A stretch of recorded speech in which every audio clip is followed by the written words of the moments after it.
Last time, this daring group of troublemakers, as they so deem themselves, y'all found yourselves in Kerrville Hills, right outside the outskirts.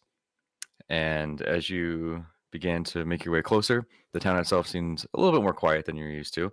The water event, water celebration, I should say, is no longer taking place, and seems to be just the people of town with a few tourists that are wandering around. This half unfamiliar, half uncomfortable sight, maybe, from the past two times, the two major towns that you've been in, both of which have been undergoing events and an influx of individuals and creatures to both of these towns. Nonetheless, you guys stepped inside, and while making your way through the town, Orion, you grabbed some unnecessary attention by some of the Kerrville Guard, and you were taken in for questioning. The rest of you guys followed along. Fred deciding not to throw any rocks through any windows this time. Um, you guys agreed to see what this was all about. Turns out, y'all were just accused of something that Orion, you could assume Lucius did. Uh, Stole from AJ Gems a couple hundred gold pieces worth, and all the Burrowmeister wanted was to clear things up so the people of the town could kind of rest easy and not worry about a thief or a burglar breaking in and jumping from house to house. You managed to clear that up and also stopped at Blue Coin Depository, check in on your old pal Elazador's interest, gonna steal his money. Um, Turns out he ended up leaving you some, and you guys took a couple hundred gold pieces out, and they're now yours to spend. After that, Orion, you invested into the bank and kept some coin in there for some safe keeping. You guys set off heading back towards Marsucem. Throughout your journey there, it grew dark. You guys decided to try to push through the night without taking any rests. And you guys found yourself with the Lake Maybalt on the left, the forest connecting in between Kerrville Hills and Berksel to your right. And while walking through with a very exquisite roll from Peaches, Fred, you got struck by lightning. I heard a little bit. And as you're getting healed up by Orion with his healing hug, an arrow, a banishment, ting, stuck in between your feet. And you saw a golden glint come from the forest with beating red eyes starting to emerge. And that's what we'll pick up. And we'll start by rolling initiative. Ooh, baby.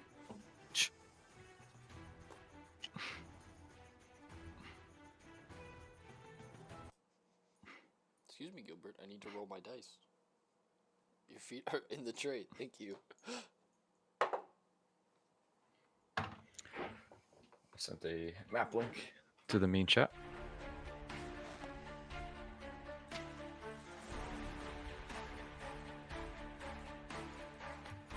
Also, do you have that, like, chat for the background? The what? The ones where, like, you can message to do stuff in the background? Yeah, I could open that back up. No. Just in case. Yeah.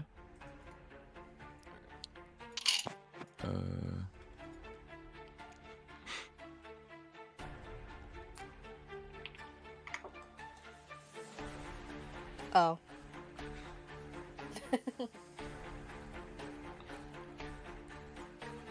There you go. Thanks. Oh, all right. My desk. I found it.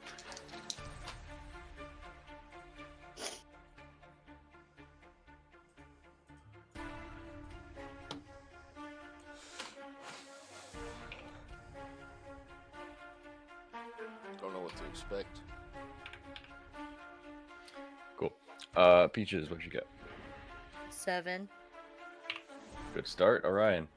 8. Great. And Fred. 8. I was hoping it was 9. Cool. It would have been 9, but my initiative is -1. Mm-hmm. I also, yeah, knew we rolled the same thing. we should, yeah, we should try and change that if we can. You know, we should practice some fighting tactics. Mm.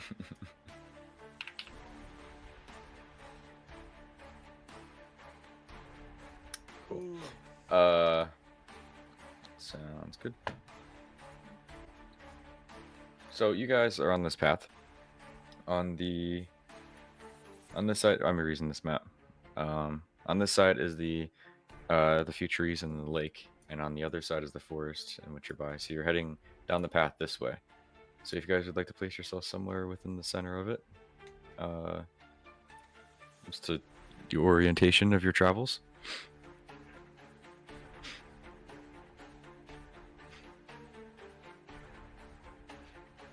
Oh no, how did I know? Well, I was next to Fred, at least. Yeah, you were giving him a Yeah. hug.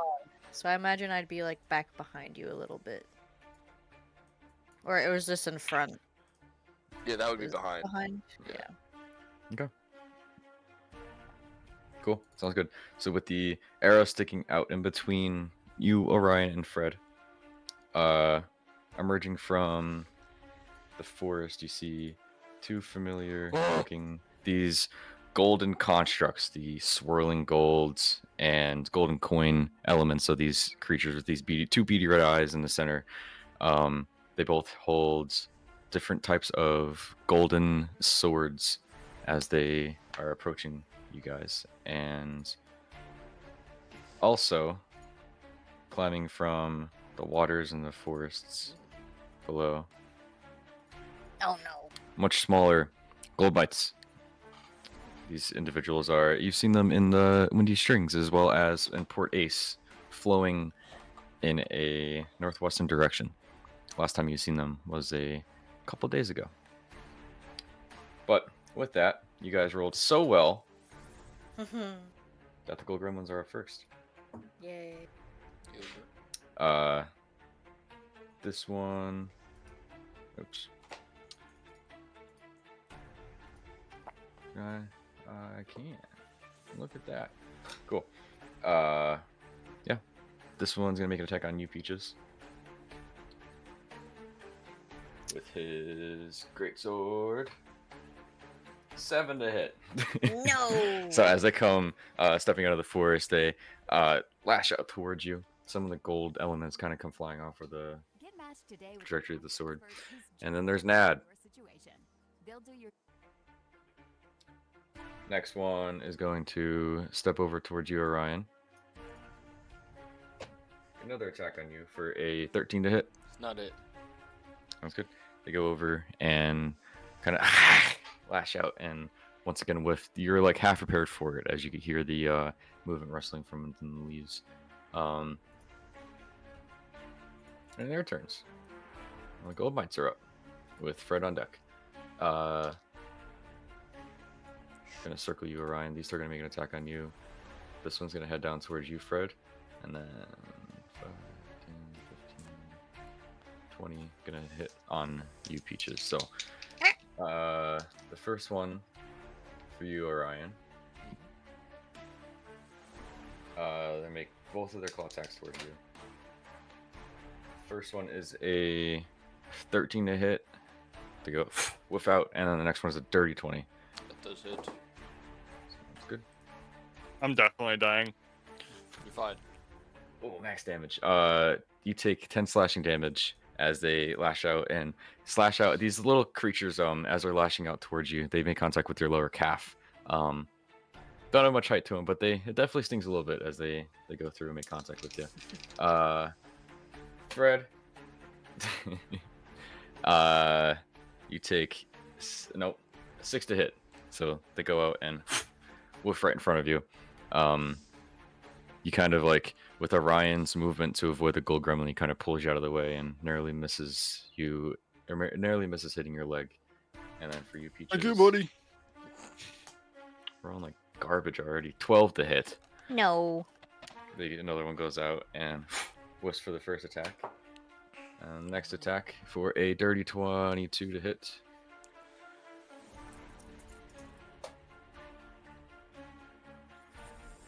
No. That That's a Yeah, lie. it hits. Yeah, it It's hits. for like slashing damage.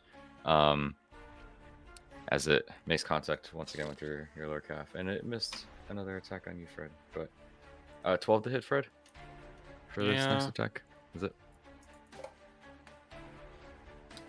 6 slashing damage as it makes contact with your upper thigh, and it kind of slashes through. And while they all make contact with you guys, it's a very cold metallic feeling. These claws seem to be just extrusions and extensions of this golden element that these constructs are created by, and turns into almost like mini daggers on their claws.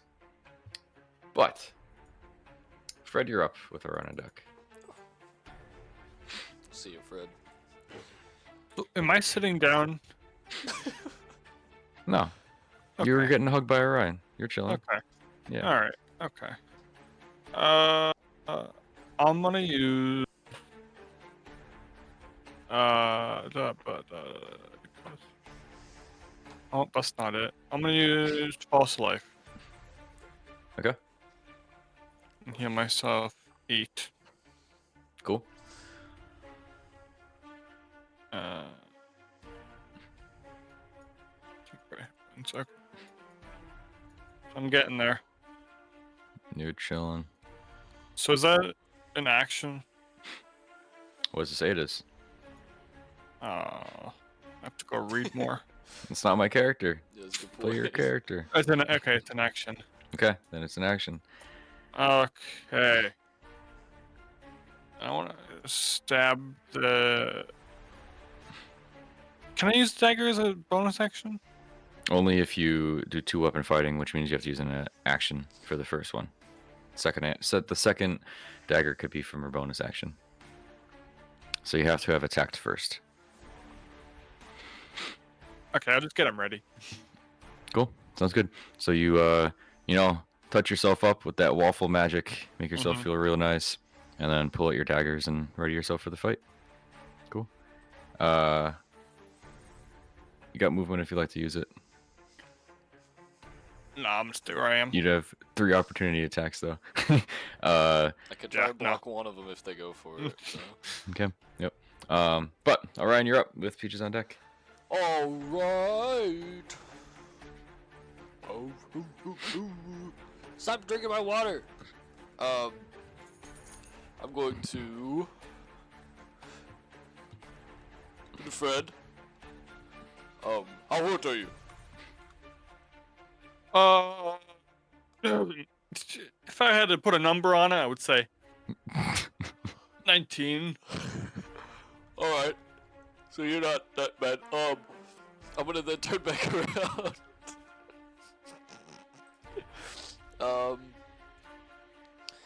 And to gold might see. So how small are the small ones?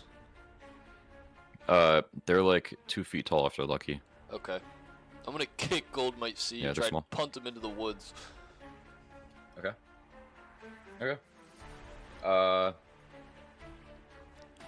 Make a strength or athletics check. I'll do athletics for that. Against their.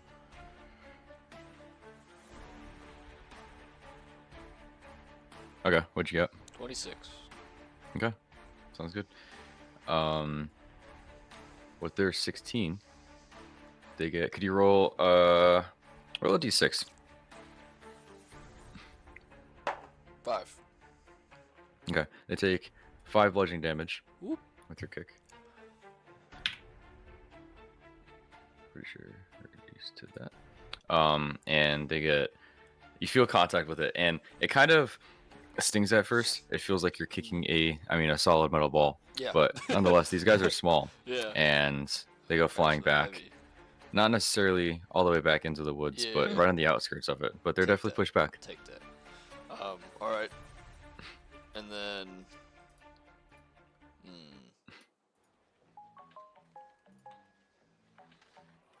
I'm gonna make my own music. I'm not dealing with ads anymore.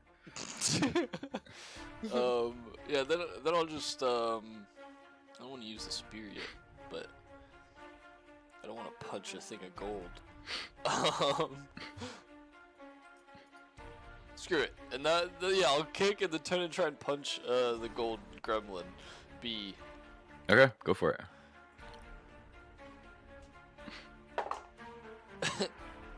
19 to hit.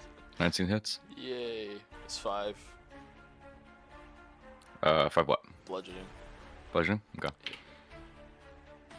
Sounds good. So you just smacking him? You hitting him with I something? just like come from the kick. Pew! Shoot, turn. Whoop. Okay, sounds good. You kick you kick Gold Might Sea out of the way, and you turn and use that momentum to go back in the Gold Gremlin. And as you make contact, they kind of like their expression is very like resting chaos face, if that makes any sense. Like they just have these beady red eyes. Their the golden aspects of their teeth is like again almost like the small dagger like hands and fingers of the gold mites, just like razor sharp teeth, like just like an extreme overbite. It almost hides their eyes. Okay. And as you do so, you make contact, and they just kind of move to the side and then return back to their position. Alright. They don't seem to have taken as much damage as you are used to seeing in a normal humanoid. Yep. Nonetheless, they're still roaring to fight. Nice. Alright, then I'm gonna like, as I'm swinging through the punch, I'm looking afraid to be like, watch out for another arrow! And then I'm gonna ready again for the next stage of the fight and end my turn. Cool. Sounds good. Peaches, you are up with the golden creatures on deck. I'm gonna go after Gold Gremlin A. My scimitar. Sounds good. For a dirty 21. That hits. And then 5 slashing damage and 3 radiant damage. Okay. Sounds good. Yep. And then I'd like to use a first level spell slot and then cast Divine Smite. For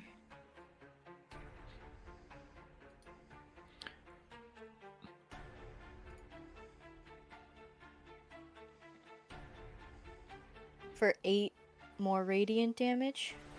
Boom. Cool. And then Sounds good. And then as a bonus action, I'd like to use Channel Divinity and distribute hit points, temporary hit points, to Fred and Orion. Is 7 plus 8, 15 That's plus pretty cool. 3, 18. So I'll do half. So I'll do 9 and 9 to eat. Cool. Nice. Sounds good. As you come slashing through with your scimitar, you make contact, and the first initial contact kind of the flowing energy that creates this golden construct, the gold kind of apparates out of the way and then reforms, and then with the ignition of the divine energy that just explodes from your scimitar, and seemingly so just kind of rips and tears at the skull gremlin's chest with the divine energy that forces through. It seems to do a heavy amount of damage with the radiant energy flowing through it. You took out a pretty big chunk of him too. You could see some of the gold, the liquid gold, kind of just splatter on the ground and solidify on the trail itself. Looking fairly hurt. And then Anything do I else? still get my extra attack? Yeah, you have 2 attacks. I would like to hit him again with guitar, please. Go for it. For a... That's probably not it. 13 to hit? 13 misses. So with your second attack, they're kind of like in the process of just honestly feeling the pain. If they could feel pain, it's uncertain, but they kind of take a half step back and accidentally step out of the way of your swinging blade. That ends my turn. Cool. Sounds good. Gold gremlins are up. Fred, you're on deck eventually. Gold gremlin.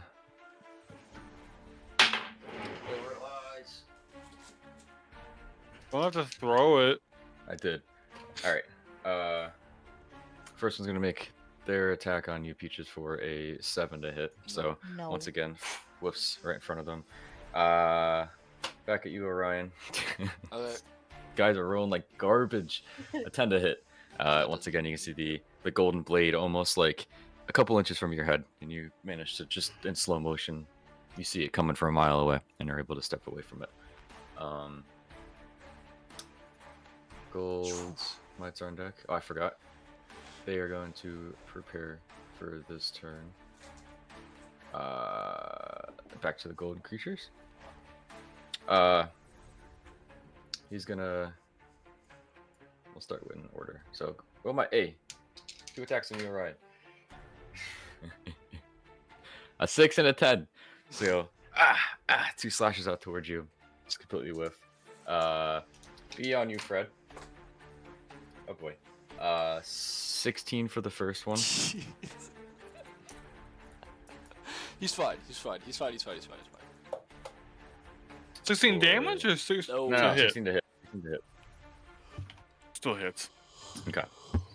Yes. For 7 slashing damage, Alright. as you can feel the small dagger-like blades piercing through. You're fine. The next one is a 23 to hit. You might not be fine. That misses. Oh yeah. Do you have any reactions you want to I- use? The zoom back out. Yeah.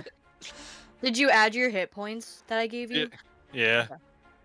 Okay, so it's 23 to hit and what? 7 more slashing damage. So the first hand comes through, and these they have 3 claw-like digits on their hands, and both of them make contact with you. These little like razor blade, kind of really deep paper cuts is what it feels like. Just keep wait. scraping away your leg. You can take his past pain damage. For that, I'm gonna use. I just remembered. I want to use Hellish Rebuke on your Okay. ass. Sounds good. Which one? The one that just done damage to me. Well, Okay. nice. Both. Actually, you take Y- response yeah, to you can only pain do it to one damage person, by I think, so. creature within 60 feet than you. So what is? You should damage you. You point your fingers at a creature that damaged you. Is momentarily surrounded by hellish flames. The creature must make a dexterity saving throw. It takes 2d10 fire damage on a failed save, or half as much damage on a successful one. Okay. Dexterity, you said? Yes. These guys are 2. Womp womp. Take the fucking damage. You take that. Okay, do I have to do anything? Yeah. You roll the damage. You rolled So you roll those. 2d10. Yep. 2d. You also expend that spell slot too. Yeah.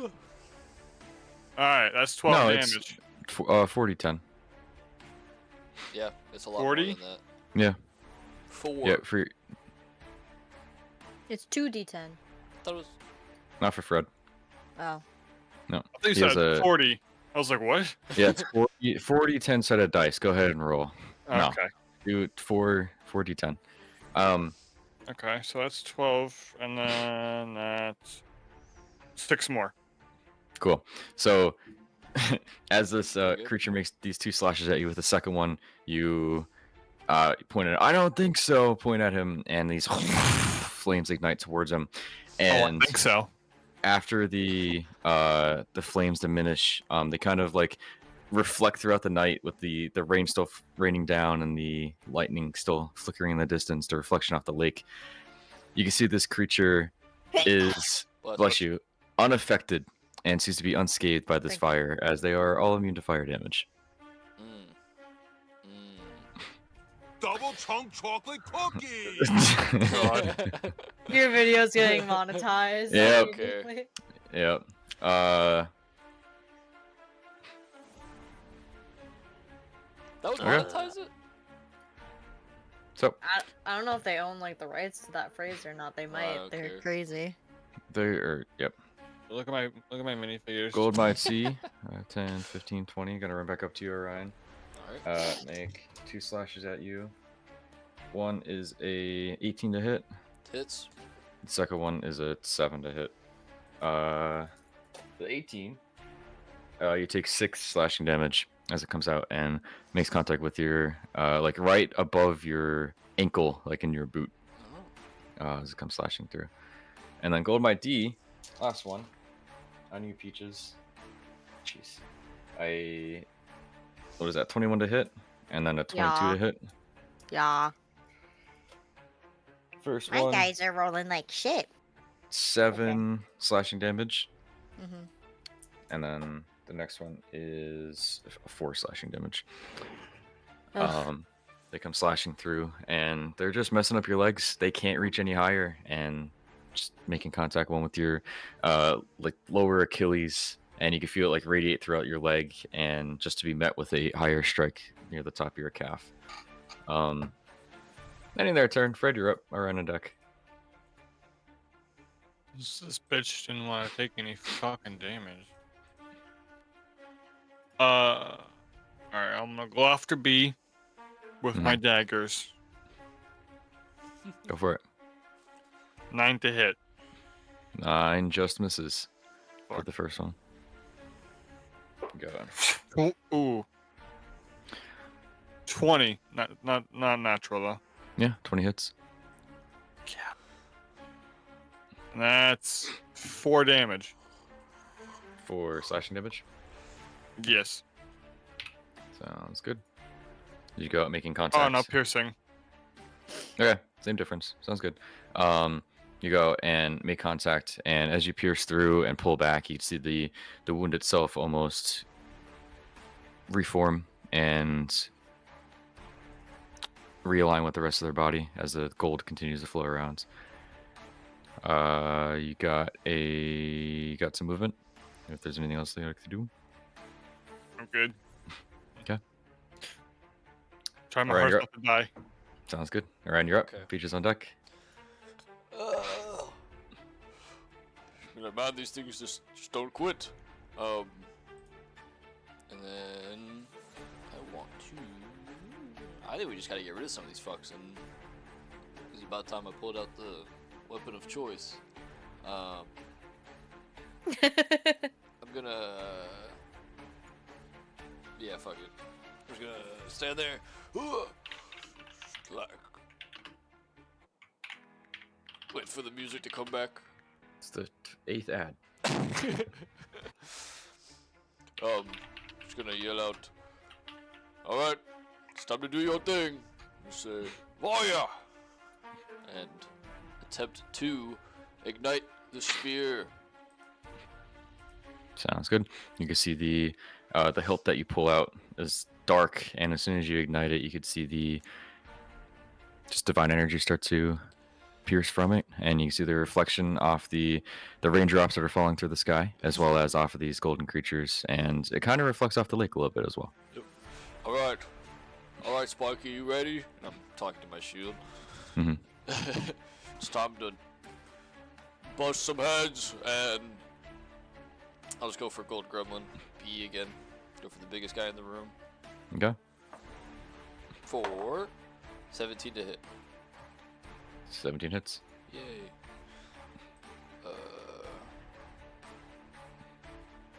Okay, 1d6. So 3 plus 4. 7. 7 piercing, and then 7 radiant. Cool. Sounds good. As you pierce through, you get the first initial pierce.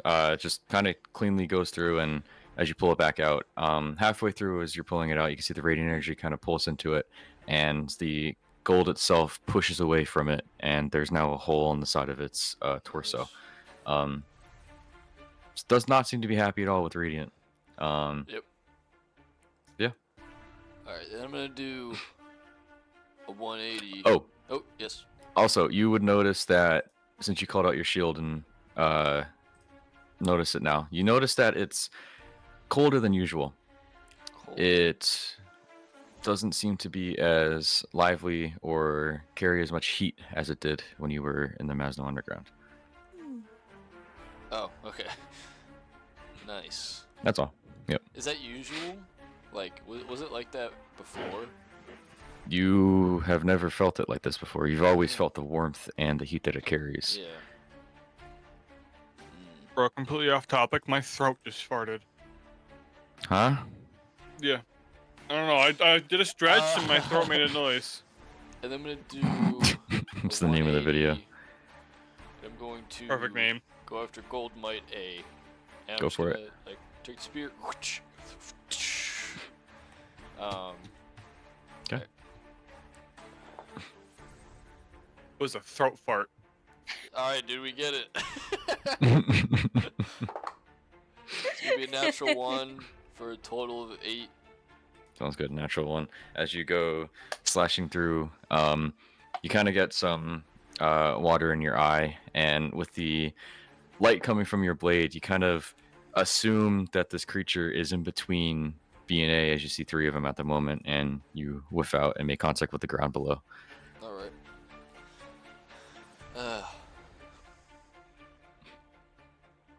I guess I'll then look at Fred. Look, Fred, don't you have, like, other spells you could use? Maybe get some distance or something? Nope. Alright. Well, here you go, anyways. And I'll tap him on the shoulder. And I'll cast Shield of Faith on him. Cool. Sounds And good. now you have And your turn.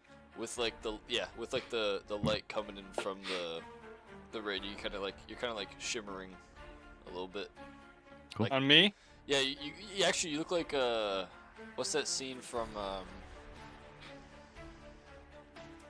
vampire movie with the wolves with the woman? I believe. Twilight. Yeah, you look like that scene in Twilight with the duties I in the don't know, I don't- sunlight. I don't know that scene. Alright, cool, good. You know what, man? Shout out to all the parents. And we continue on. I had my turn. Sounds good. Peaches, you're up. Gold creatures on deck. I'd like to switch my sight from Gold Gremlin A to the Gold Mite next to him, and I want to attack Yeah. that. Go for it. still use my scimitar for a 19 to hit, That hits. and then 4 what is it, slashing? 4 slashing damage and 4 radiant damage. Sounds good. Whoop. And then use my extra attack on the gold mite again. Natural 20 or 24. Yeah, nice. And then Let's go. 5 slashing. Another 4 radiant. Cool. Pretty deck. Peaches. Natural 20 crits, just so you know. What does that mean? Double I the multiply damage it. of whatever. Yep. Yeah. Go You Peaches. multiply it without the addition of the modifier. So, like, if you rolled an 8 on the dice, then it's 16 plus the modifier. Okay, so I rolled 4, so it'd be 9 slashing then. Cool. Sounds good. And then Uh, radiant is still just a 4 what I rolled, or does that go to 8? that doubles too. Okay, so yeah, Yep. 9 and 8. Yeah, Let's sounds good. go. Even without that, as you come slashing through, as your scimitar hits through, you can see it as the first initial slash goes through. This creature is still just angry and upset and ready to traumatize. And with the initial blow, clean through, the second blow, the radiant damage kind of explodes this guy all over the path. You can see some gold coins kind of fall from their body. They're no longer.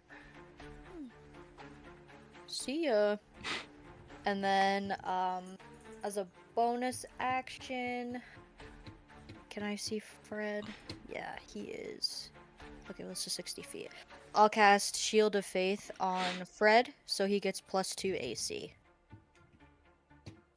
Does Shield of Faith stack? No, you take whatever's higher, actually. whichever one has more of a modifier to it. Alright, Bree, what you got? Plus Just 2? +2. I also have a +2. Alright, so then I'll keep Plus yours 4. Nope. then. No. Okay, so I'll Well, revoke that. Well, you wouldn't know that Fred has Shield of Faith on him right now, though, Oh, because you true. weren't looking at him. Okay. Nice On the one, technicality. Peaches. You guys don't I was- record it. Don't record the dead body, by the way. Yeah. It doesn't even matter because we didn't make the views, so. Oh my gosh. Anyway, D&D.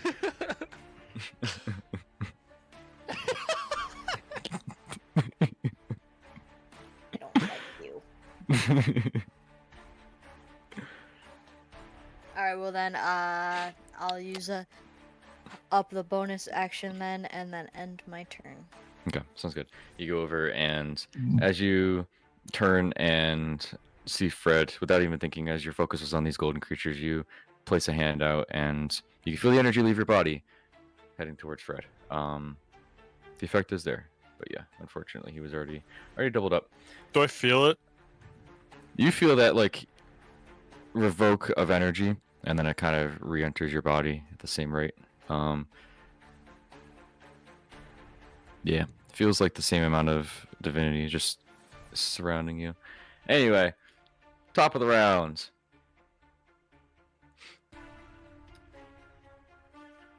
Before the gold creatures go, they are going to lash out towards you.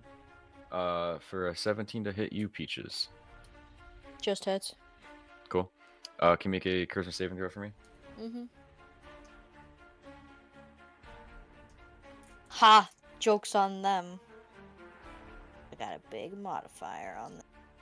Please don't roll like shit. 30, 22.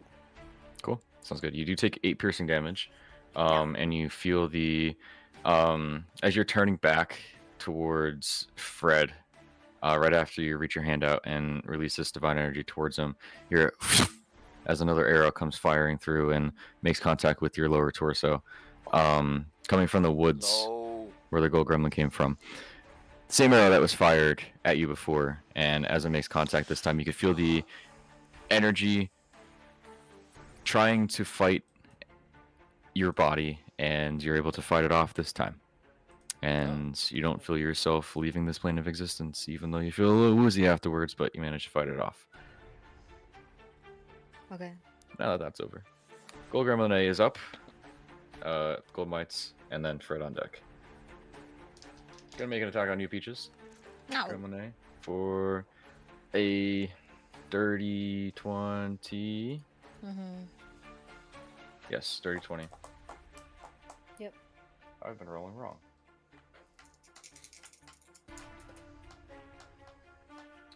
For 15 slashing damage. Yikes. This one comes slashing through, making contact with your upper arm. Kind of like a quick 1-2. You make contact with the arrow, and then it kind of leans into the attack from this gold creature. Next one on you, Orion. Man, 13 to hit. Nope. This comes some slashing through, and you manage to duck right out of the way. Golden Mites now. First attack. We'll go for A for. I think they both missed a 14 and a 16 on you, Orion. Whoop. Miss. Okay. Whiffing out right in front of you. This is my job. On you, Fred. a 22 to hit. I don't know why Misses. I'm rolling on you, dude. How does it miss? Have a reaction? No, Wait, what happened? What take happened? doesn't matter. 5 slashing damage. Bitch. I don't know what he's at, so I'm trying to. And do sparingly. then their I next still have attack. 10. 8 to hit. No. Cool. Sounds good. Next attack Yay! goes whiffing out and does not make contact with you. And then might see it back on you, Orion, for a 10 and I have a question. a on that. 9. Yes. So with the charges on the shield, Mhm. I've never done that. That's not you. No, that's not you're doing. Okay, That's me. okay, Okay. I'm. Okay. Yep. I got the charges going. Okay. Cool. Got you. Yes, a 10 and a 9. So, Goldmeister's looking really angry. He hasn't made a single attack on you and got kicked away. But Fred is up. Orion's on deck. Oh.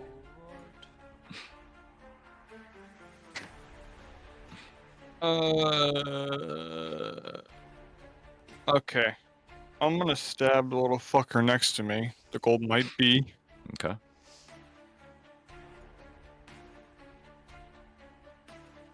Uh, 24. That hits. And then 6 damage. Cool. And my Sounds other good. one, 21. That hits. Nice. And that's 2 damage. Cool. Sounds good. You go slashing out and once again making contact, and the gold almost like reforms around the wounds. And then can I use a cantrip as a bonus action, or is that an action? You use your action and bonus action for your daggers. Oh yeah, never mind. I'm done. Never mind. Forget that. Yep. I You got didn't say movement. Also, the cantrip will say if it's an action or a bonus action. It should. Yeah. It should say A or like BA. Um, 1A. sounds good. And What in the your hell? turn, Reaction. Okay. Orion, you're up with Peaches on deck. Steve, how much damage does your Eldritch Blast do? 1d10. Cool. So probably more than 2. Huh? But these Nice. guys are immune Yeah. to fire. Yeah. Oh no, fuck, I'm retarded. Ah. Doesn't do fire damage. Yeah. Ah. um. I feel like I have a bone to pick with the gold mites. However, I think Fred's got it. From my understanding, he sounds like he's clanging and clonking. Fred's taking a fucking beat. But I'm gonna go back and fucking stabby stab on Gold Gremlin B. Too For quick. Cool. First one is a 14 to hit. 14 just misses. Yes. First one whiffs out. Next one is a less than 14. Cool. Sounds good. First one whiffs, and the second one, they kind of parry you with their sword on accident. They don't seem to be the most intelligent creatures, but with the extent of them trying to go back for another swing, they reach up and seemingly accidentally deflect your blade away. Nice. Well, fuck you, Gold Gremlin.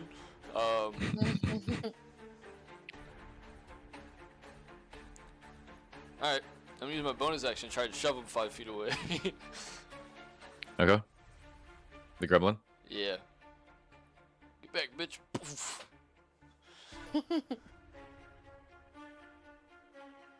Okay. Oh, I have a plan. Maybe. What'd you get? Dirty 20. Okay. Against their 12, you manage to you shove him or push him. He gets. Not like a knock. I never try and knock him down. I just try and move him. Like, Okay. make him stumble back. Was that 10 feet or 5 feet? What was your 5. thing say? 5 feet. Okay, cool. Sounds good. With these creatures a little more dense than the gold mites, and with your shove, you do end up managing to push them back. And as you like push out towards them, you can feel your hands almost sink into their body a little bit before making contact with something solid. Okay. And You pull your hands back, and there's a little bit of golden residue on them. Nice. I wanna move, but I don't wanna move because I like being near Fred. So I feel like we got this. We got each other's backs right now. Peach is gonna hold her own. We got this. I'm gonna have my turn. Okay. Sounds good. Peaches, you're up. Gold creatures on deck. I'm gonna take this time to heal myself. And I'm gonna do cast lay hands on pool onto me. Okay. And I'm gonna do 20.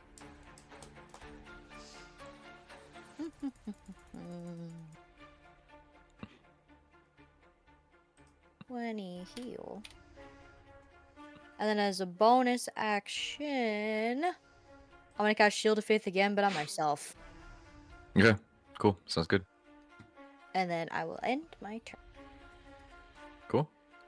Sounds good. You feel a little bit rejuvenated halfway through this fight. And prepare yourself for the next line of attacks. Carl, you here? I am. Top of the round. Carl. You and Jackass are... You decided to weigh out and wait for your friends outside of Curville Hills. Jackass at this point is standing up. You kind of stretch and feel yourself waking up in the middle of the night right outside of Curville Hills. You have overslept, slept longer than you would have liked to, waiting for your friends to leave.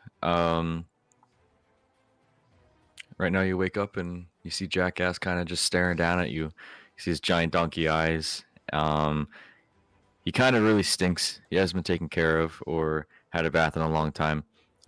Seems well fed. But nonetheless, you and Jackass are somewhere across the way, a little ways down the path from Curville Hills. Friends are nowhere in sight. It's the middle of the night. Rain is falling down, hitting off of Jackass's snout and kind of making contact, exploding on your face. It's a cool, What? cool raindrops. Cool rain. All right. But nonetheless, what are you doing? I must have overslept a bit. But some friends they just leave. They just Yeehaw! Jackass just kind of looks down at you. Hi, Jackass. How are you? Oh, you have the face of your father. I miss Lucius. Ah. You know what? You smell like shit. Let's find a river to bathe you.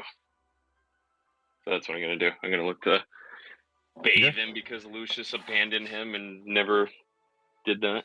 Okay. Sounds good. Are you going to... Curville Hills has multiple different water districts, but you also know from looking at the map that there is a lake along the way heading towards Marsucem. So you could choose to bathe them wherever you'd like. Yeah, let's go to the lake. Okay. Sounds good. So you collect your things, get your bearings, and start heading over towards Marsucem, heading towards the lake. Yeah, and as you begin your journey, we'll get back to you in a second. We'll continue combat just for time's sake. Make it make sense. You set out on your journey in the middle of the night. Stormy night. It's raining decently heavy.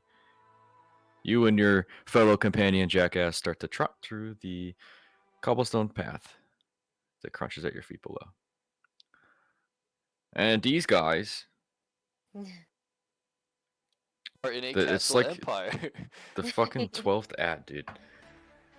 I think we should get money for that. Just saying. I think so. I'm just gonna make my own music. I'm literally gonna download a software and just make it my own. Do it. Ableton. Yeah, and Peaches takes 27 psychic damage. Joke's on you. I just healed myself. So. Joking. Cool. So, going back to combat. Gremlin A is up. Gonna make an attack on you, Peaches, for a 16 to hit. No. Cool. Sword whiffs out right in front of you. You kind of half see it coming And right when it's about to make contact with you, bring your scimitar up and deflect it out of the way, preparing yourself for the next attack. Gremlin B, they're gonna step forward closer to you, Orion. No.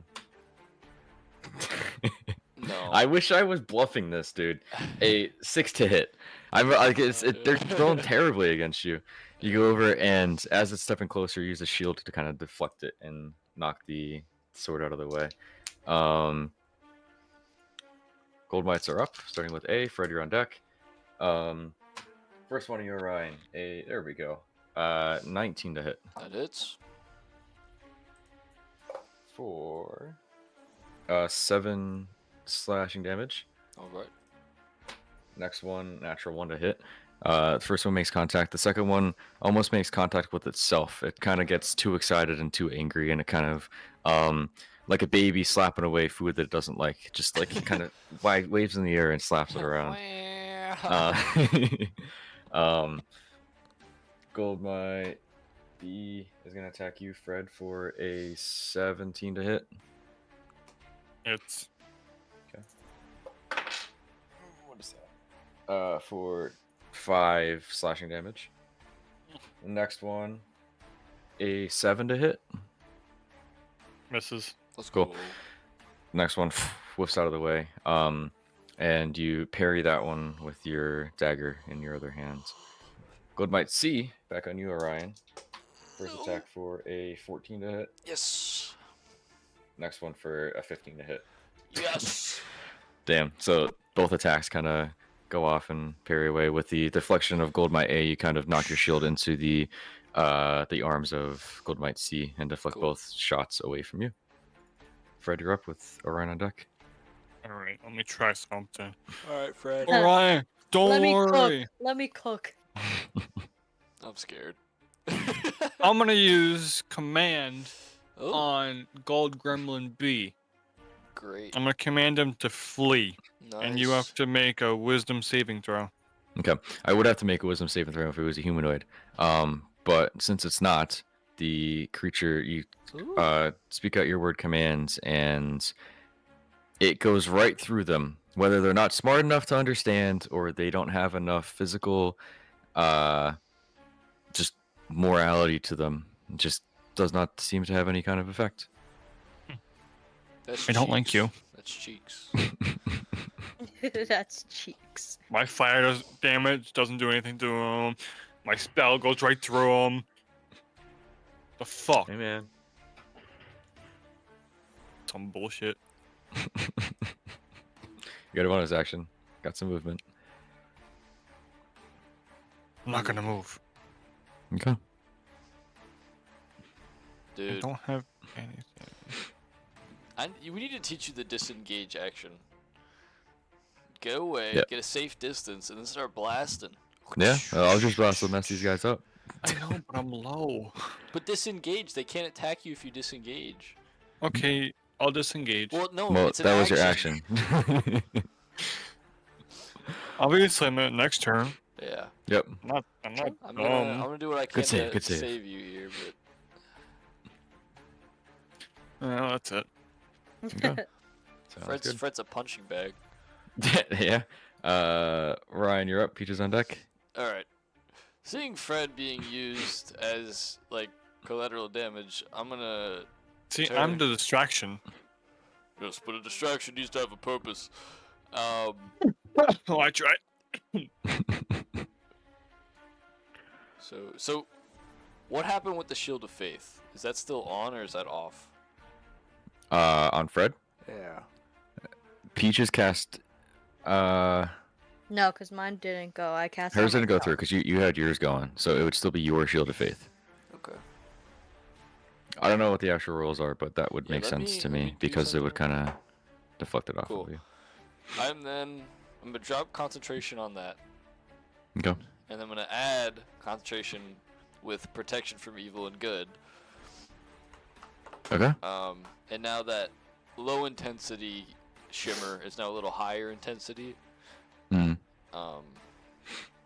It's an action, so that's that. So now we'll get to that when we get to that. So, Steven, you feel protected. Fred, you feel protected. Sorry. And then bonus action. Hi, Gilbert.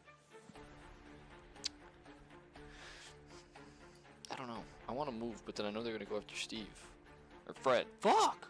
Oh, hell, man. Frank. This is metagaming, right? But if I shove Fred, does that give them an attack of opportunity? You can find out.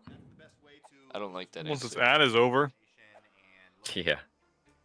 13th ad. My 13th reason. But Fuck it. who's I gave keeping him the track? protection. I'm gonna shove Fred Okay. this way. Do you let this happen, Fred? Yeah, Okay. I Sounds feel good. protected. Get to a safe distance. I'd say is the protection casting that, is that like a physical thing or is it just a verbal? What I did to him? Yeah. It's a touch. That's okay.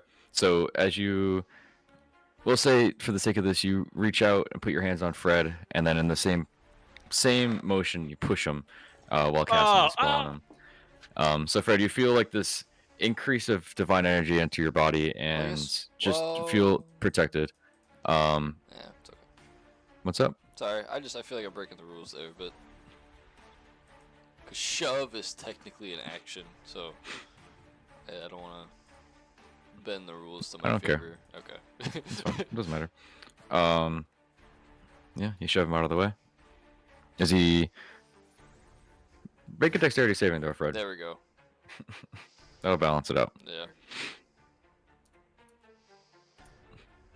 Natural 20 minus 1. Boom. All right, you failed, so you fall on the ground dead. No, you manage Alright. to. As Orion reaches his hands out, he pushes you back. You almost stumble backwards with your first step and manage to save it and find your footing right next to Peaches. Peaches is facing the opposite way from you, and you're kind of like side by side at this point. But Gold might A or C, nor Gold Gremlin seems to have attacked you for doing so. Yippee. And your turn, Orion. Yes, that ends my turn. Cool. Peaches, you're up. Gold creatures on deck. Oh, hi, Fred. Where'd you come Hey! from? Over there, where Orion's getting beat to shit. You're the one beat the shit, brother. Nah, you're Yeah, surrounded you guys. Are you guys doing okay over there? now. No. Hold on, let me kill this guy real quick, and I'll come over and help. And I'd like to attack with my Moonblast Scimitar on Gold Gremlin A. Go for it. What the heck does that? Cat is licking his toe beans. Dirty 22. That hits. Please don't attack my feet. Thank you. 4 slashing Let's get down. and 3 radiant. Cool. Sounds good. Once again, you slash through, and the wound almost heals itself before the divine energy pulses through. It's looking fairly hurt. Extra attack. Go for it.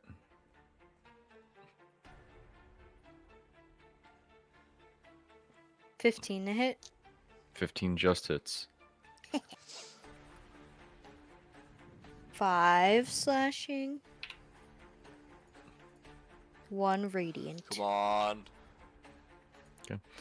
As you slash out once more with this, this time making a new wound open up, and as it slices through, the second pulse of this divine energy opens up another wound, but it's still barely holding itself together. No. You see the flow of this dark energy that creates this construct flowing with these golden accents to it. Just continues to struggle to swirl around at this point, but still standing. Don't do it. I know Fred's gonna do it. Yep. Nice. Okay, and then I guess using my final first level spell slot, I will, as a bonus action, cast Divine Favor onto my scimitar. So, I will end I could do up to 2 concentrations, right? Nope. Okay, I'll end concentration on Shield of Faith, and Okay. then Constipation. What? switch to Divine Favor. So next attack for up to a minute, I'll deal extra radiant damage Cool. with my Sounds scimitar, good. and then I will end my turn. Cool. Sounds good. Hey, Carl. He went to go pick up the laundry, so he might Bye, not Carl. have service. Gold Gremlins are up with front of deck. Gremlin A is going to attack you, Peaches, for a. That makes sense. A 12 to hit. No. After taking that damage, it kind of like almost crumbles under its own weight and makes the blade swing way up high, away from you. Gremlin B on you, Orion, a 10 to hit. Once again, you kind of continue your motion with the shields and circle all the way around at this point and deflect the golden sword out of the way after pushing Fred. These golden creatures. He's gonna attack you, Orion, for a 18 for the first one. It's Cool. I didn't get that. Could you try? Yeah. Shut up, Siri. 9 slashing damage, and then a 24 to hit for the second one it also hits. for max damage. 10 slashing damage. 2 more razor sharp cuts going down on your leg. Goldmite B is going to follow its attack looking at you, Fred.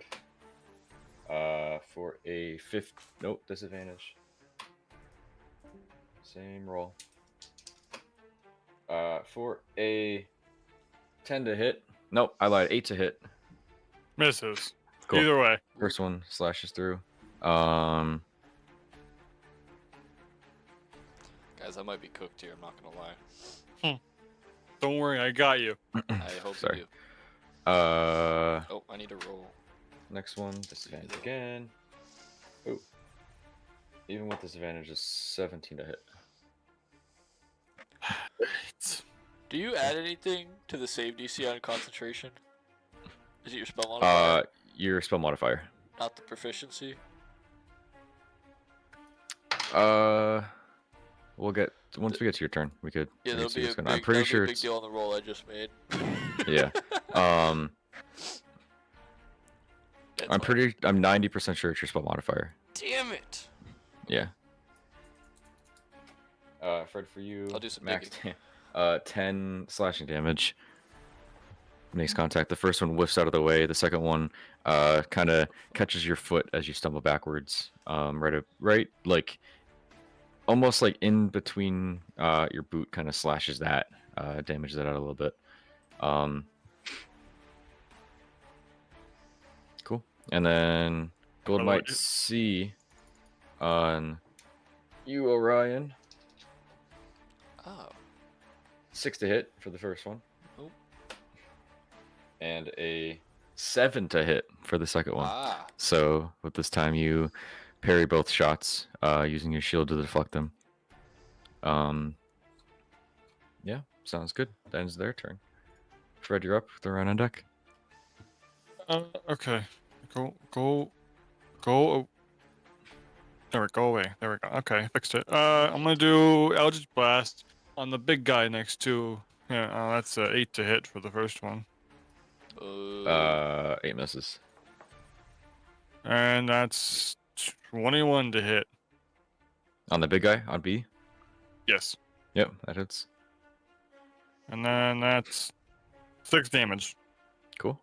Sounds good. Yep, cool. Sounds good. You go over, and the first Eldritch Blast fires off in the woods somewhere. You hear it breaking the branches and going through the leaves as it fires through. The second one making contact with Gremlin B for 6 damage. Got bonus action movement if you like to use it. Oh, let's see. I'm gonna stay where I am, but I'm gonna pull out my short sword. I think this isn't. Okay. Cool. Sounds good. And that'll be it. Cool. Orion, you're up. What do we got? Peach is on deck. So, I did some diving. Mm-hmm. I don't know if this is true. Obviously, it's your game, but the fucking Google says that it's your concentrate or your Constitution modifier, which I don't think that's right. Doesn't It'll seem depend. It'll depend on your class. right. So whatever the paladin uses for their spellcasting, that's what it'd be. Okay.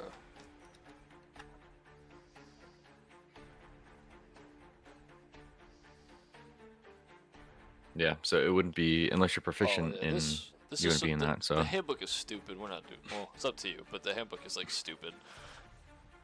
You just want to do save So, yeah. DC Yep. plus the spell modifier. Yep. Well, I did 13 and I got a 12, so you no longer have protection, Steve. Well, no, you didn't take 26 damage last time, did you? The DC is equal to 10 or half of the damage you that's took, how whatever's it was. higher. It's so Yeah. weird. I took You didn't take 26. a good amount. I took 19. I took 19. Yeah. So yeah, no, the DC would be 10. So he's still good. Okay. Yeah. Never I still feel mind. protected. You're still good. Just want to Yep. make sure. Fuck it. Orion's starting to get bloody, which means he's starting to have fun. His legs are all like torn up. And I'm just gonna keep going. Although the mites do more fucking damage than the gremlins, but I'm still gonna attack the big guy. Because that's what my eyes are set on. With a fiery weight, well, not rage, fiery weight. I guess yeah, fiery weight rage starting to build up on him. For the love of the fight, he's gonna go try and attack Gremlin B. 4. 13. 13 misses. And he's gonna go again. First one. Cool. For 15. 15 just hits. Yay. 4.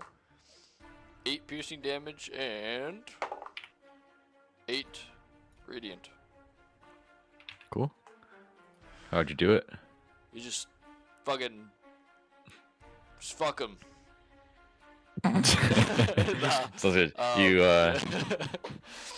got it. Just stab. I'm literally just stabbing, man. It's like. Okay. Yeah, just fuck him. Sounds good. The first stab kind of whiffs through. The second one, you kind of circle it back over your head and carry it through and stab right in the gut. And as you do so, the gold almost explodes, explodes out into the woods and covering your blade as well as yourself. But he's no longer there. Cool.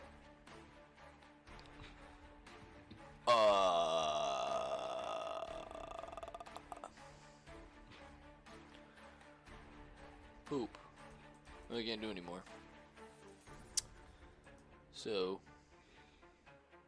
I'll spin on my foot 180. Be like, hey, you're going down. And just prepare again, and that'll be my turn. Okay. Sounds good. Peaches, you're up. Gold creatures on deck.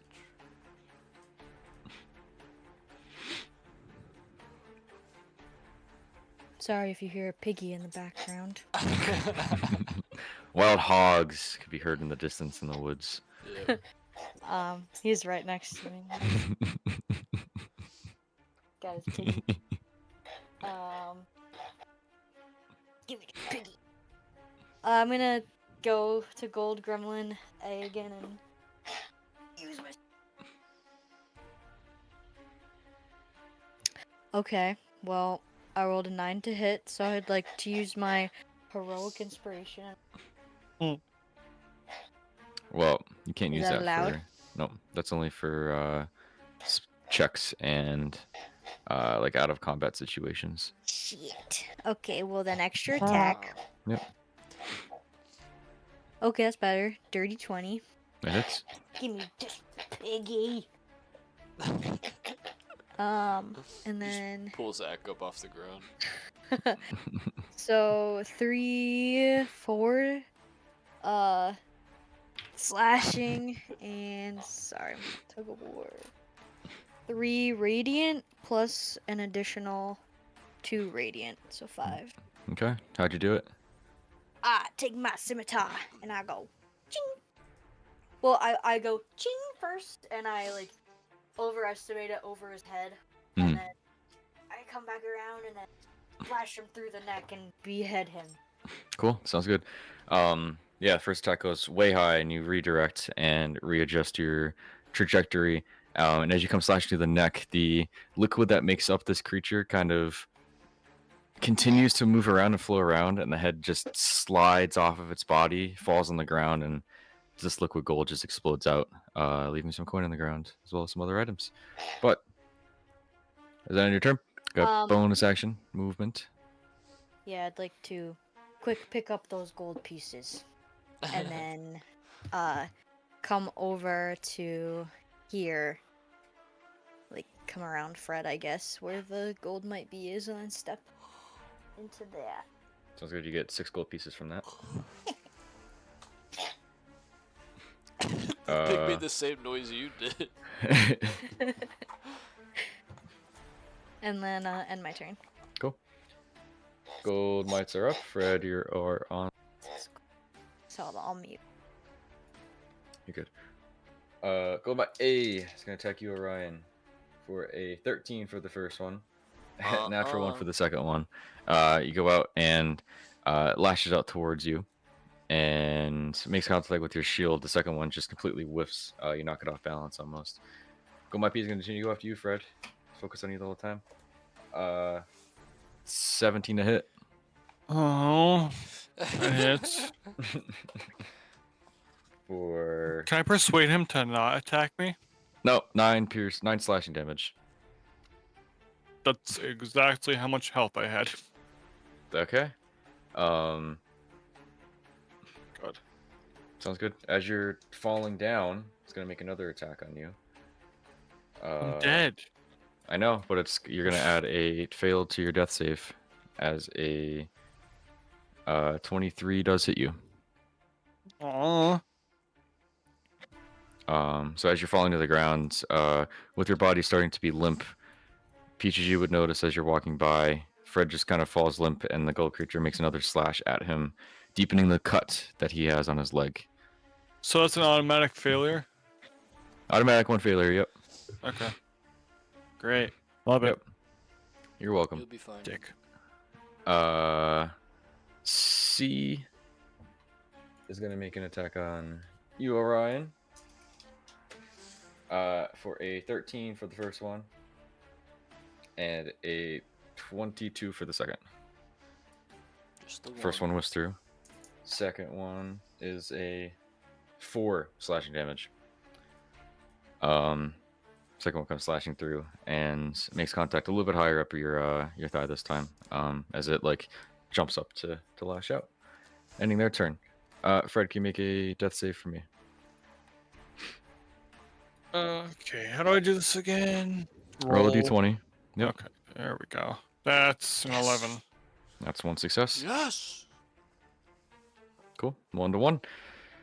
Orion, you're up. Peaches on deck. I can't find what that means, so I'm gonna let go. What's up? I was just wondering. I have a spell that says, "Turn the Unholy," which each fiend or undead that I can see or hear within 30 feet must make a wisdom saving throw. On failure, it is turned for 1 minute. But I don't know what turned means. Does that mean it's good? don't Yeah, know if I'm these assuming it'd be things- the opposite. It'd be like if it's a fiend or undead, it'd just be considered like a Zombie? no, like Oh. opposite of like fiend or undead. So it probably wouldn't attack you. I don't know if either of these things are fiends or undeads, though. I don't know. Because that's an action, because that's, like, important for this time. I'll try a different time when Fred's not dead. Sounds good. I'll...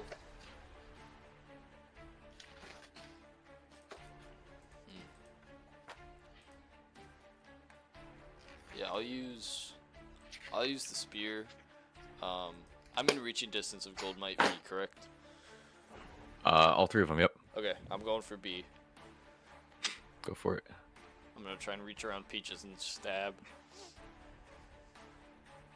It's gonna be 24, That hits. 8 piercing, 6 radiant. Cool. How'd you do it? Just like reaching, like Peaches, you see like well, she can't hear me, but Peaches would see like a furious look to Orion after seeing Fred fall, and just kind of like lashing out in anger. Just charge to Gold Might and hit him square Cool. as possible. Yeah, sounds good. You hit them perfectly square, and before the body apparates, or while it's still like before it just kind of not apparates, the opposite. Before it like explodes out of existence, it's launched through the air with the force of the sphere, kind of piercing through it, and as it's like, I don't know, probably like 3 or 4 feet off the ground, it just explodes out. You can see the Nice. golden guts fly over. Some golden coin drop to the ground. Okay. No longer there.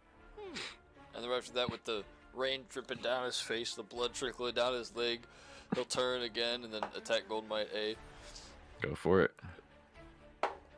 for 19. That hits. 8 again for piercing, and then 2 for radiant. Okay, sounds good. It's gonna make in contact. The radiant extra pulse seems to do a little bit more damage, and slashing does a little less than you hoped. Okay. And then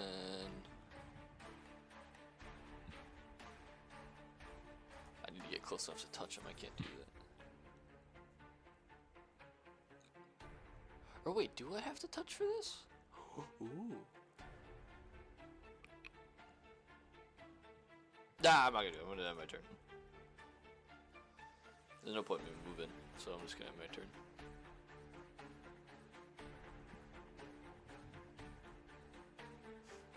Okay. Cool. Ending your turn. Peaches, you're up. Gold Mite's on deck. She's attacking a dog. Sorry. Try to keep him entertained. You good? You may hear piggy noise. I'll go for an attack on Gold Might A. Okay. Sorry. But What is it? 9 plus 4. 13 to hit. Yep, that hits. yes. Okay.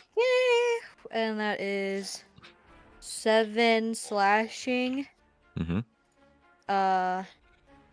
4 radiant for my first, and then 1 radiant, so 5 radiant. Sounds good. You and Peaches Orion kind of dodge right past each other and cross combat paths. And as you both do so, Peaches, you also Kinda knock sick. this creature up, knock him like 5 feet back, 3 feet in the air, and it explodes. Gold guts all over, golden coin scattered on the ground. And then, if it's possible, I'd like to take a step up, and then kind of like, as I like slash through, like the first gold might come back around, and for my extra attack, hit the second one Sure. with a natural 20 for 24 to hit. Definitely hits. And then I fucking rolled a 1, so 2. So 3 slashing. 3 slashing, and then 6 radiant for the first one. And then does the divine, or the divine favor, does that crit as well, or no? That's a good question. Even if it did, that wouldn't matter. Okay. Because this guy be dead. How'd you do it? Like I said, first one, whwa! Take a step, and then come back around, and whwa! For the second one. Cool. Sounds And good. then I would like to come around, and then stop the blade right in front of Orion's face. Cool. I like it. Sounds good. So you and Orion kind of cross paths of attack, and as you stop and finish your swing, Peaches kind of lashes out towards the other gold creature, makes them launch in a similar way that you did, steps towards your side, and behind you there's another creature, and you feel the guts kind of smash against your back, and you turn and look, and at the end of Peaches' swing, you can see her blade just mere inches from your eyes. That was cool Oh. as fuck. Almost got you there. Fred, can you make another death save for me, please? Just don't roll a 1. If you don't roll a 1, you'll be fine. It's a 1. You're No, I'm alive. kidding. It's a 10. Success. So 2 success and 1 failure. With that, the rain is pouring down. There's some rumbles of thunder in the distance, and guts and remains of golden creatures and gremlins on the ground. Which Fred, lying there on the ground, his blood is shimmering in the rain that is falling through.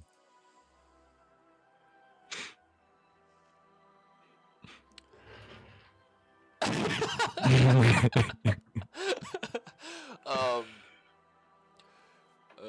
Run up to Fred. Buddy, can you hear me? Oh no. I'm gonna like pick him up, like bridal style in the rain. Mhm. Like looking up, letting the rain like wash down. And Feel the rain on going your to- skin. use the lay on hands pool. Mhm. And like in Orion's head, his eyes are closed, but he imagines like a light peering through the clouds, like coming down, and like, and I'm just gonna use all that I have left, which is 15 to heal you. Okay, sounds good. Peaches, you see Orion kind of reminiscing in all the divine and looking up like something extreme's happening. And you look up and you see the rain falling down and the darkness of night taking over. But yeah, Just nothing. Fred, you Or dead. become conscious on the ground, You are dead. feeling very torn and beat up from the Huh. round of combats that you've endeavored in. But yeah, you regain the health that Orion has given you. So I have 15. Yep. Okay. Okay. Cool. Can I look around? Is there any like gold left around or like anything they might have dropped? Since it's raining, make a perception check. Fred, you also woke up in my arms. Keep in mind. 18. Okay. Yeah, it takes you a while to look around, but Mama. eventually you scatter the remains of these golden creatures and come up with 18 gold pieces, I'm as well gonna. as you also find a golden tea kettle. Oh, tea kettle. Yep. Let's add that to my inventory. Yep. Seems to be like a typical tea kettle that one of these creatures have picked up along their way. Idiot. Mine now. And then I'd like to take 5 of the gold and then give 6 to Fred and 6 to Orion. Cool. Cool. Hey Sounds good. guys, look what I found! And I'm gonna place it in their hands. One sec. Orion, why are you holding me like I'm Oh. your wife? You fell. You were not okay. Can you put me down, please? I mean, all right. I'll set him down. Thank you. Set Thank you you. down. How much gold? 6. Fred, I know I just helped you. I scratched your back, you scratched mine. Would you happen to have any bandages? Bandages. Probably Oh. not. Alright. I have a shovel. I don't think that would work. Peaches? You know, I don't. Why? What do you need? Well, you see, the thing is that he like looks down at his legs. You look down at his legs, and he's like gushing blood. Like his like legs are like completely like scratched to shit. Like imagine Oh, like no. a ravaged dog attack on your legs. Yeah. Oh my god, Those- I didn't even realize. Hold on, I hold think those on. mites got to me. Hold on. Are you like kneeling or laying down on the ground or No, what are you he's doing? just standing. Alright. I'm gonna grab your chest and then be like, here, lay down. And then Oh. kind of try to push you down He on the falls ground if over. you let me. Okay. He just thunk. And then I'll kneel down by your legs and I'll cast Cure Wounds in the 2nd level. Oh, nice. And 1d8. Doo, doo, doo. I wasn't as bad as Steve, but I was pretty low. Where is 8? Where were you at? I got down to 9. Wait, when you cast spell of 2nd or higher, the healing increases by 1d8. Oh, So I'll do 1d8 twice. that's cool. Fred, as you're lying there, you hear a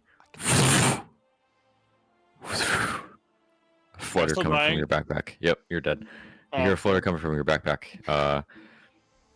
Sounds like what it normally sounds like when a note appears in a bottle. oh shit. And then 15, Orion. Thank you. Wow. You take it out and look inside, and it is a rolled up piece of paper. Guys, What? new message. No. Ooh, I Not what I love meant to getting do. mail. What does it say? I don't know yet. Gotta open it. Well, hurry up. Yep. Read it out loud. I have to wait for the DM. You open it. You give me a second, dude. I was gonna see if you showed it to them or you're gonna read it. You want to read it? I'll read it out loud. Yay. Thank the Lord. Okay, cool. I will send you what it looks like then. Okay.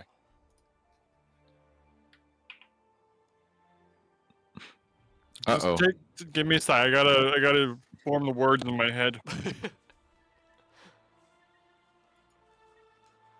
Hang on. It says the file exceeds the limit. Oh, Oh no. Wow. can you Big screenshot it? fucking message, damn. It is screenshotted. It's a How does picture. that work? I don't know. Hang on.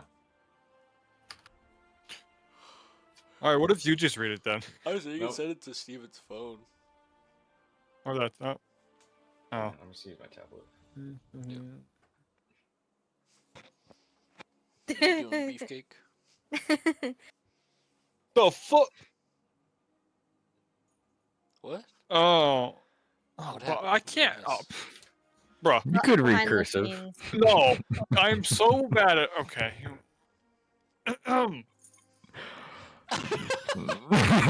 Fred takes out this piece of paper, and as he does so, leaving it from the glass bottle, takes the cap off, takes the paper out, and the topper reappears back on the bottle, places it back into his bag, holds out this piece of paper, and then continues to slowly but gradually move it towards his face to try to get closer and closer to the words on the page.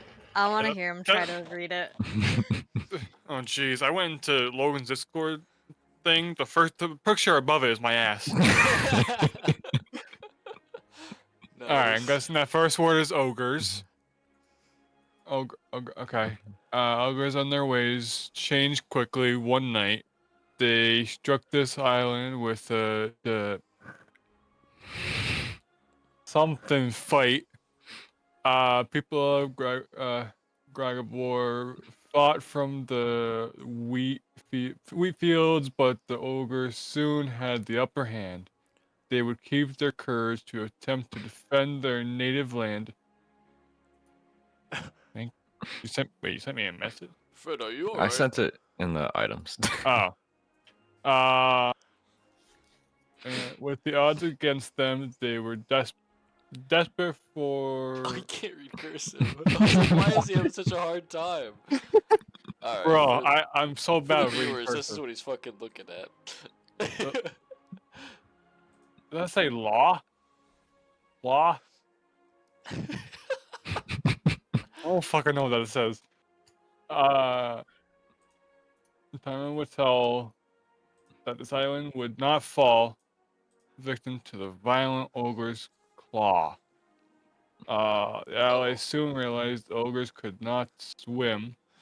They built the walls high and watched the water as they sunk in.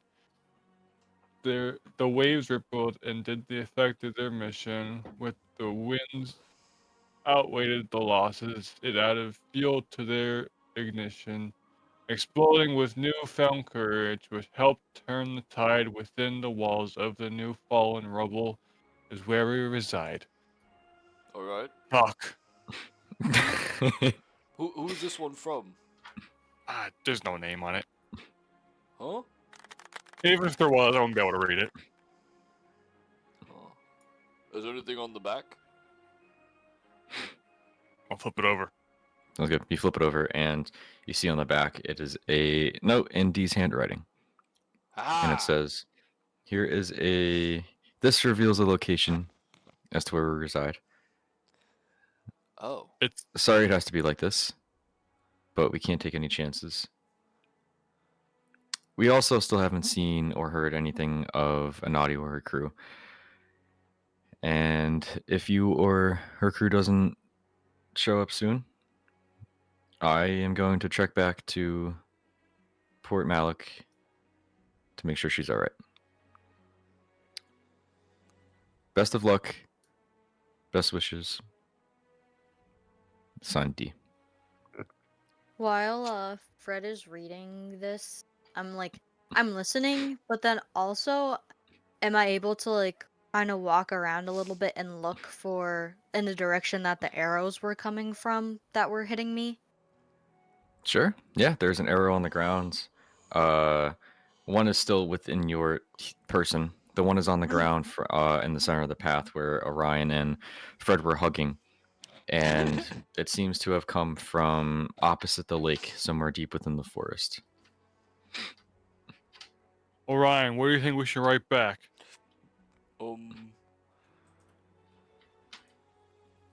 think you should write back that they sent us the wrong message. I think I'm gonna like yell from like the couple feet away that I've walked. I think you should write them not to send any more letters in cursive. Definitely. Well, Dee's handwriting has always been in cursive, Fred. So yes. whenever, yep, that's how she writes. I've always had a hard time reading it then. Yep. Weakness, cursive handwriting. Yeah, one of your Yeah. only weaknesses. Just read with disadvantage. But why would like they? it. Why would they send it like this? I think it's, like a riddle for us to figure out so they aren't telling us their exact location, but like easy enough that we can figure out where they might be. So that way if anyone else were to intercept the letter, they wouldn't know. Well, according to what Fred told us, they're in water. Well, no. They're in the water. They're in rubble. But ogres can't swim. Apparently. Yeah, but they're in like an area with rocks, because it says with the walls of the fallen rubble is where we reside. So wherever they built the walls to keep the ogres out, they're in there. So they're not in the water. They're probably by the water, but in the town or inside the walls that were built, wherever that may be. Let's look at our map. Where's water? I'm actually currently doing that. I mean, the only thing I could really think of. I mean, they either could be at the lake, or they could be up at the top there, up north, where the wall is.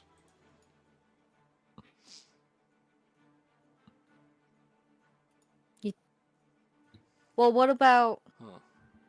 Well, the old tattered map looks like it has something.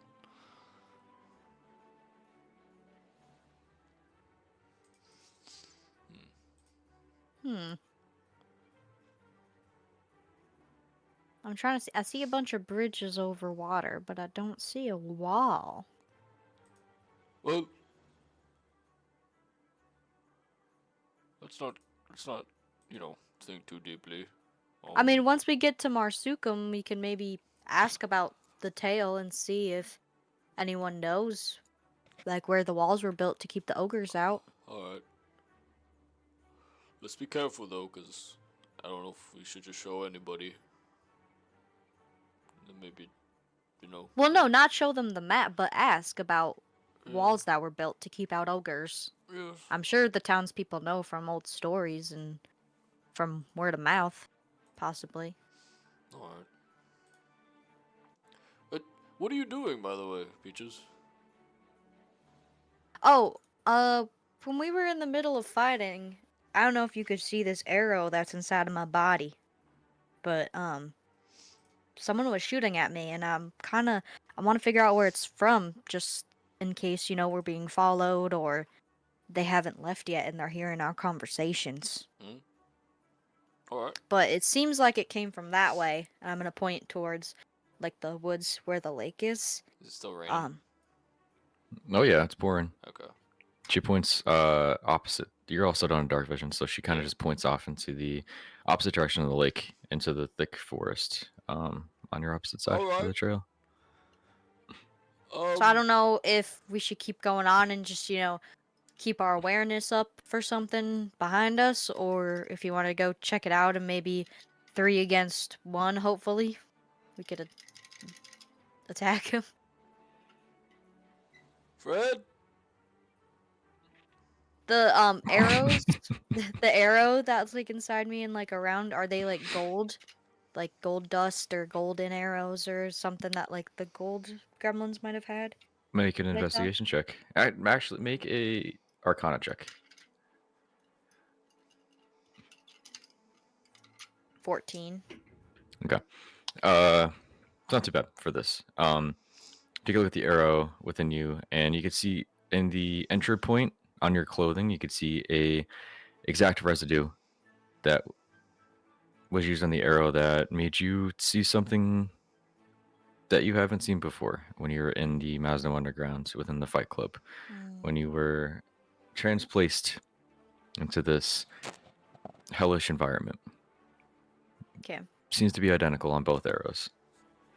I don't think they're from the gold gremlins though, because I'm gonna pull it out of me. I'm gonna and then hold it up and be like, I know, Orion, you probably can't see, but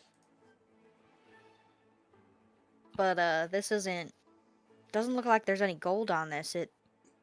I think it might be from something else, possibly something from the Masno Underground. Maybe they're following us. Well, with my experience with these arrows, they tend. Peaches, come back over here. I'll toss the arrow on the ground and walk back over. Okay. It's like sloppy steps, like. With my experience with these is that they can banish you or something. I've been banished twice now. Not a fun experience. But they can teleport you, whatever it may be. Well, maybe we should carry on and into the town and Yes. just keep an eye out for anything. The rain might be behind good us. cover. Yeah. Fred? Nice. Okay. Onward! Okay. Looking at your map, it seems to be the town is a little bit over half a day travel away. You guys haven't slept the night before, so do you wish to continue to push forward? Oh, hell no. Well, this is still that same night, right? Yeah, it's the same night, but you Yeah. haven't slept. Yeah. At this point, it's like, I mean, probably like 4 or 5 in the morning just before sunrise. We're close. I'm gonna Kind of. walk over to Orion We're kinda and hold my close. arm because it's bleeding a little bit and be like, I think we should sleep. In the rain. I think we should. We can make something to cover us with sticks and leaves and more sticks. Maybe with that shitty piece of paper that I couldn't read. Oh yes, because that will cover us very well. Yes, it will. I'll cover my Um, toes. let me see here. I literally have nothing. We'd have to make it. I'm not much of a woodsman, so I mean, here's the thing. We have to wait for Carl anyway, and he knows where we're going. So I think we should carry on and try to get into the town, find somewhere to sleep, and then even if it's during the day, if Carl's not there yet, we can rest then and wait for his arrival. And I'm hoping maybe he'll try to talk to me with his telepathy, but so far nothing. So I think we should carry on, get well, to the town as fast as we can, and I mean, in all reality, if you wanted to, Orion, you can conjure Helm and I can conjure my little pony, and we can put Fred on the back of one of them and Hmm? go on there to the town. Maybe it's a little bit faster. it's actually a really good idea. And Fred, I put my hand on your shoulder. I understand you're worried, but I promise you everything will be okay. If anything happens, we'll protect you. Well, thank you. I appreciate that. Insight check. No, I'm joking. Roll Peaches, initiative. Peaches, that The was only actually insight check used in the past 32 episodes. that's actually a really good idea. Hold on, let me see. And I'll kneel down. Fuck Hang it, on we're a kneeling. minute. Hanging on. Will you marry me? Dude, imagine Orion marries Fred. That'd be sick. Plot twist. Wait a minute. That'd be so cool. The bromance is real. Rockin' protein. Delicious. We'll get to you in a second, Zach, now that you're back. Holding. Do I need to call Helm? Fred? What? Are we still holding? See. I'm gonna go over to I'm trying Orion. to do something real quick. I'm gonna go over to Orion and just like hold his shoulder, like not like super tightly, but like just enough where when Fred was like, "Hold on," and I'm just gonna hold on to Orion. Oh, wow. Mhm. Hold myself. I'm gonna go to the bathroom. If Fred figures out what he wants to do and they decide, I'll cast Find Steed. Okay. If it's allowed, obviously. Yeah, you're chilling. Yep. That's good. Fred, what are you doing? Yes. Helm. Orion, what would you prefer to do? What would you like to do? Well, I think it's a good idea for Peaches. What do you have in mind? Nothing. All Why right. I'm asking you. Well, I think we're going to summon our friends now. Okay. Just a little pause, I guess. Sorry, I wasn't concentrating. I was thinking about waffles. Trying to read cursive. I understand. And Yeah, that too. That's still in my head, annoying me I'll kneel down because I can't read. and I'll join you. and I will think of Helm and all the good things she's done. Okay. And we we could really use you right now. You're very cute, very nice. All right. And I'll try to summon her. Okay, sounds good. As you open your eyes, you could see her start to apparate in front of you. You could see the Oh. energy. Yep. You could see the energy leave your body, and right in front of you, Helm is formed. And as the rain is pouring down, it seems to just brush right off of her, even though she is half spectral, half material. She seems to have a little bit more to her, and the rain doesn't seem to affect her. She seems to be just as happy and as ready to go as she's been every other time you summon her. Nice. Peaches also summons the horse, and next to you, Fred, you could see a fine steed, ready for travel and adventure. They aren't as aggressive looking as Helm is, but they are ready for travel nonetheless. All right, your pick, Fred. Um. Yes.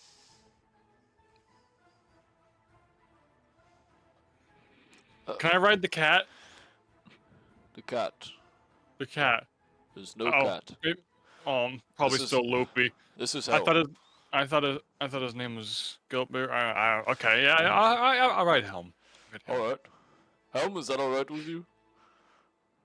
She kind of brushes off and seems to be ready. I know you kind of don't know what's going on right now, but I don't mean to use you as a taxi, but I think that's what's about to happen.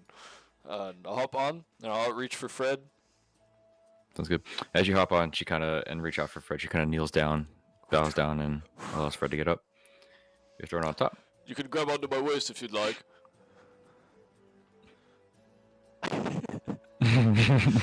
Yes, just like Lucius used to. Sounds good. You guys set up and prepare yourself heading towards Marsucum, and Peaches follows behind you. You can hear the footsteps, these heavy footsteps of the horse and Helm sloshing through the now muddy trail as the rain continues to pour down. The reflection of the lightning in the distance still shining on the lake to your left side, and to your right side, the forest and the rain is pouring down. No golden or red glow coming from it at the moment, though. Can I have you somebody roll a d20 for me for I'll do the it. remaining of your Oh travel? no. I got you. Good luck. Luck. Let's fucking go to 2. Ah, Cool. Jesus. Sounds good. So you continue out and set on your way, heading closer and closer to Marsukum. All right. While we're on our way, I'm gonna grab a drink out of my pouch. Yep, you're chilling. Carl, we good to go to you?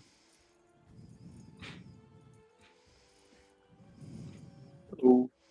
Hello. You were walking around with Jackass, strolling around, looking for a good spot for him to bathe because he's a smelly little boy now. With the rain pouring down, kind of streaking down your face, as you step closer and closer to these to the lake. Continue your trail. You make a right at the fork, heading towards Marsucum. You can see a bridge heading back towards Agmore Farms. To your left side, you decide to follow the trail to Marsucum, right, with the rest of your friends. Yeah. Sounds good. As you're continuing to walk, you can see lightning strikes in the distance. You head over to the edge of the lake, walk Jackass over, and begin to bathe him. So Can, I actually want to take the robe, I think it was, that has all the water runes off of it, Mhm. off of him, Okay. because I know how to use it, so I'm going to use that to help me bathe this sucker. Cool. I like it. Yeah, you take the robe off and place it on yourself, and as soon as you do so, it almost like magnetically binds in the center, connecting to it. You could feel the energy enter into your blood as it consumes you. What does it look like? What are you doing with them? Well, we don't have soap, I don't believe. I'm not near my inventory, so I can't check it at the moment, but I believe I used that soap a long time ago. Yes. So I'm just going to keep, I think the one is create water, so I can make it, but I can also like take the water from the lake and just kind of move it, I believe. Yep.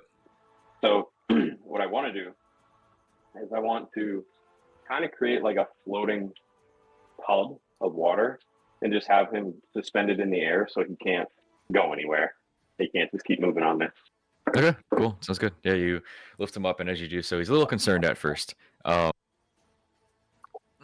But nonetheless, you do manage to bathe him. And while you're bathing him, can you make a perception check? Yeah, one second. Sorry, I'm in the kitchen. You're good. Get my diary.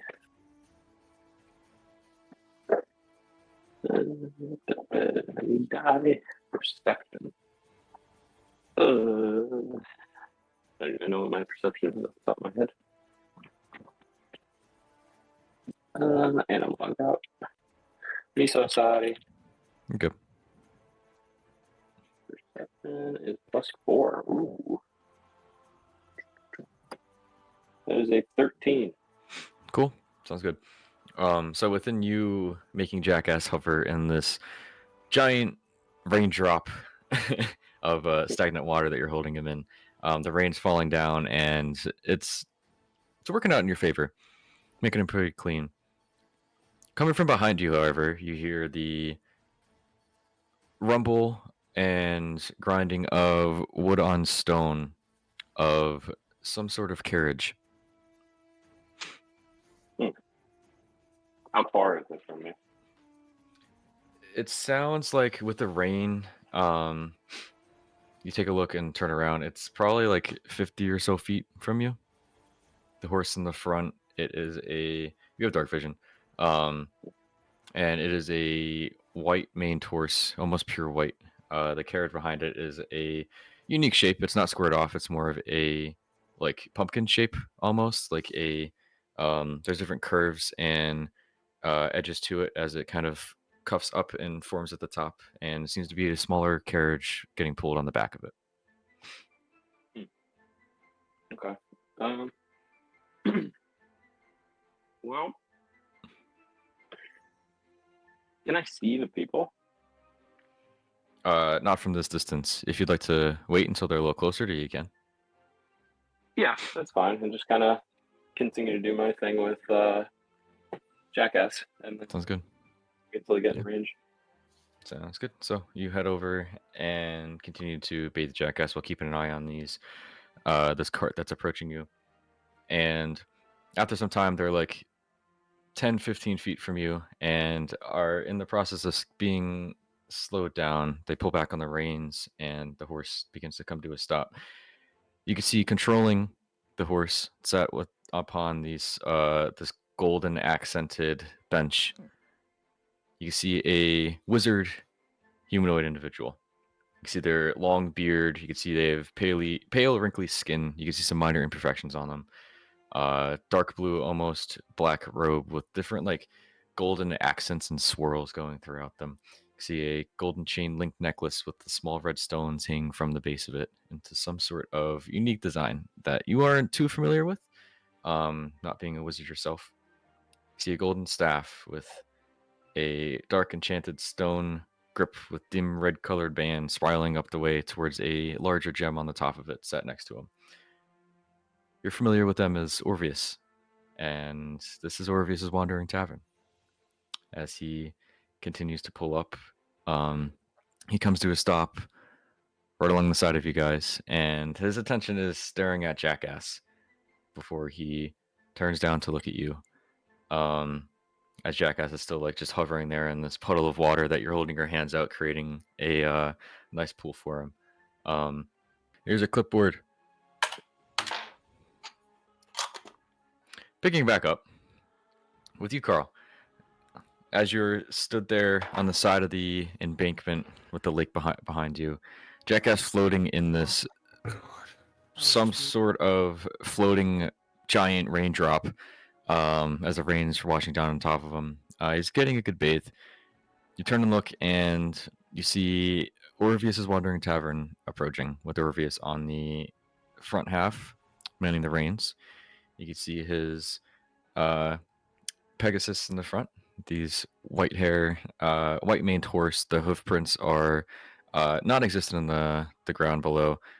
The hooves themselves are clear with different with some sort of like colored energy just swirling throughout them, and same with the horn that's on the top of their head. And as they approach closer, you can't hear the hoof prints, but you could hear the cart coming to a stop. See Orvius set on the top. And he is looking at Jackass just floating there, and he looks down at you. Oh, Lucius! It's a pleasure to see you again. I don't forget a name when I see a face. Of course not. And I don't forget your cart. How legendary it is. Well, I appreciate you for that. What are you doing out here in the middle of the night in this storm? This guy smells like ass.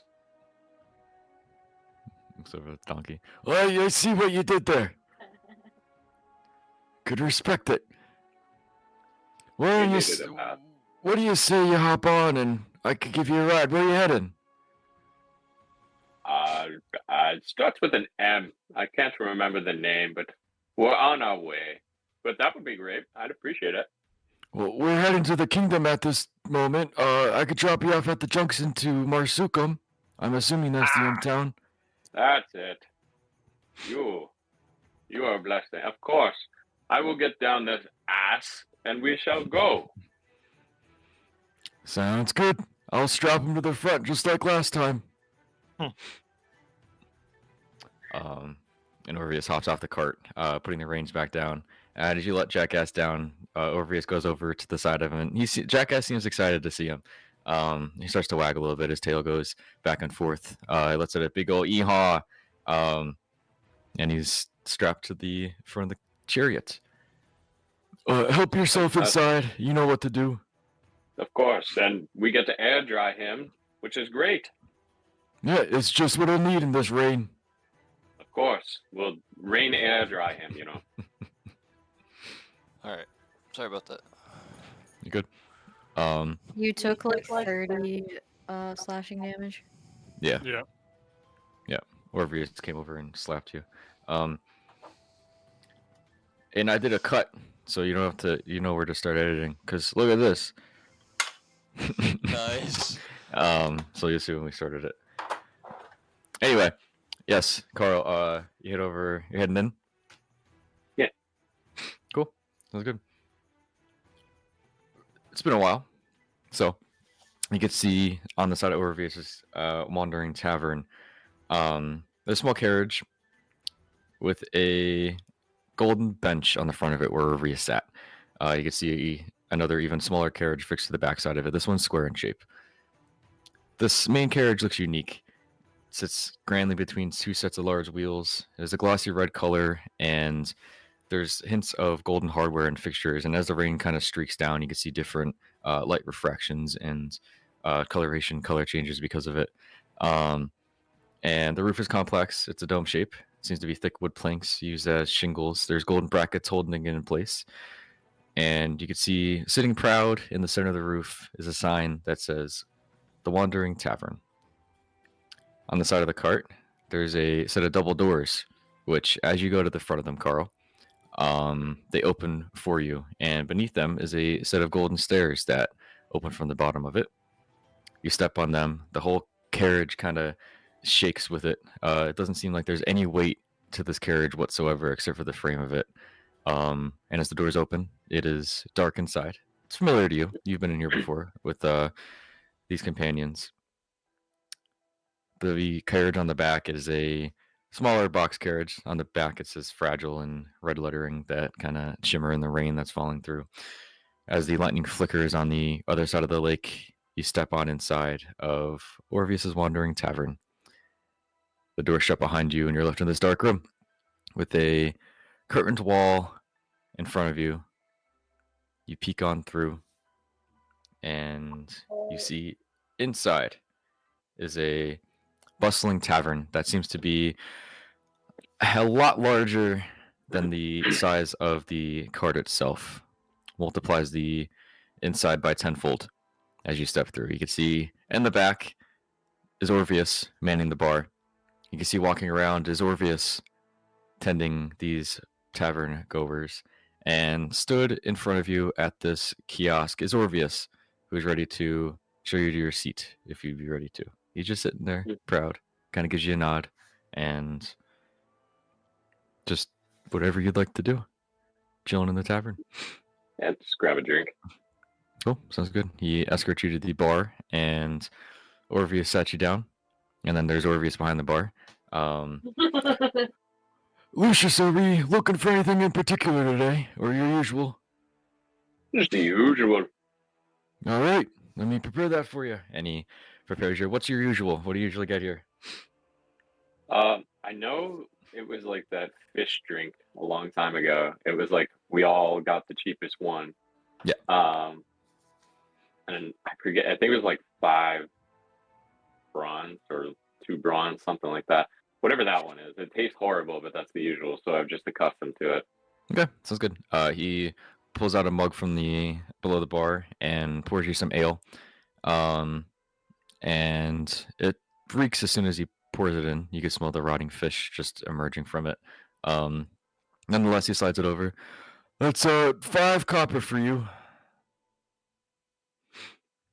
Sounds good. You slide it over, and carriage is shaking slightly, trotting along the way. You could see on the back wall behind the bar itself.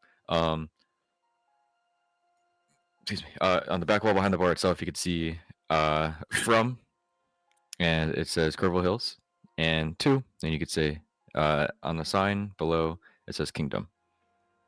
So as you're kind of just hanging out, taking in your ale, is there anything else you would like to do at this exact moment in time? Anything you're keeping an eye out for? The tavern is bustling. There's creatures of all sorts, people with their hoods up, fully cloaked up, others just kind of hanging out with their family, having a good time. You could hear some conversations in the back. Seem to be playing some sort of a dice game. I got 13. Oh, I got 23. Give me them. And he goes over and slides the gold coins over back towards their direction.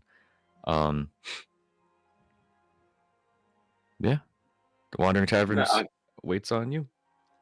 I am obviously just keeping an eye out for the Maznos, but otherwise I'm just because I have my sheath over my face, correct? If you still had it, yeah.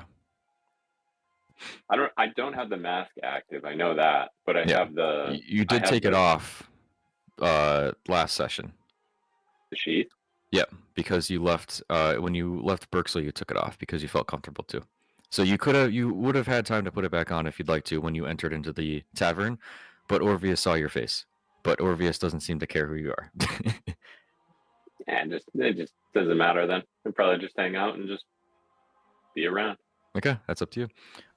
Make a perception check though if you want to look out for Mazda members. 6. Cool. You glance around and seems to be good. You kind of get distracted by another call out. You see a really fancy drink getting delivered over to these one table that they're playing the dice game at, and kind of takes your eye off the distraction a little bit. But yeah, you don't see any Mazda members. Cool. Head back to the other guys. As you guys are trotting on through the woods, going at that donkey speed. No, you guys have Hellman and a horse. You guys are chilling. You guys are cruising through the rain. About a half an hour goes by, and you can start to see the first sun rays start to rise. As you continue to make your way closer to the town. Anything you'd like to say? Anything you'd like to do at Fred. this point? So we're like trotting through the rain. The clip clops of You the say Fred? horses. I did. Okay. Yes. You still owe me that conversation about your parents. What about him? Well, you mentioned where they were from, Uh-huh. and we kind of left it at that. I was ready for this. Do you know them? Are they like? Are you in good relations? Yeah, but kind of. Which parents you talking about? Because I think they left me at a doorstep with the Magmas, which is my Alright. last name now. So that was when I was a few months old. So I don't know what happened to them or why they gave me away. So So you're an orphan. yeah, Very, very cool. Well, I saw the dream yeah, when I was given to them that I saw this waffle giant monster demon thing. Mm-hmm. It's kind of cool.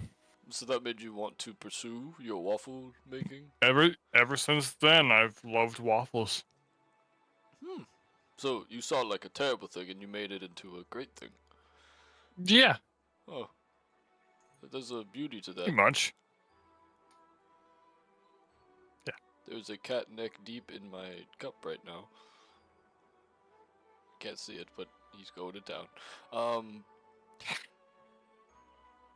Well, that's very nice. I don't know if you knew this, but Lucius and I are also orphans. In a way. Oh shit. In a way. In a way, what does that mean?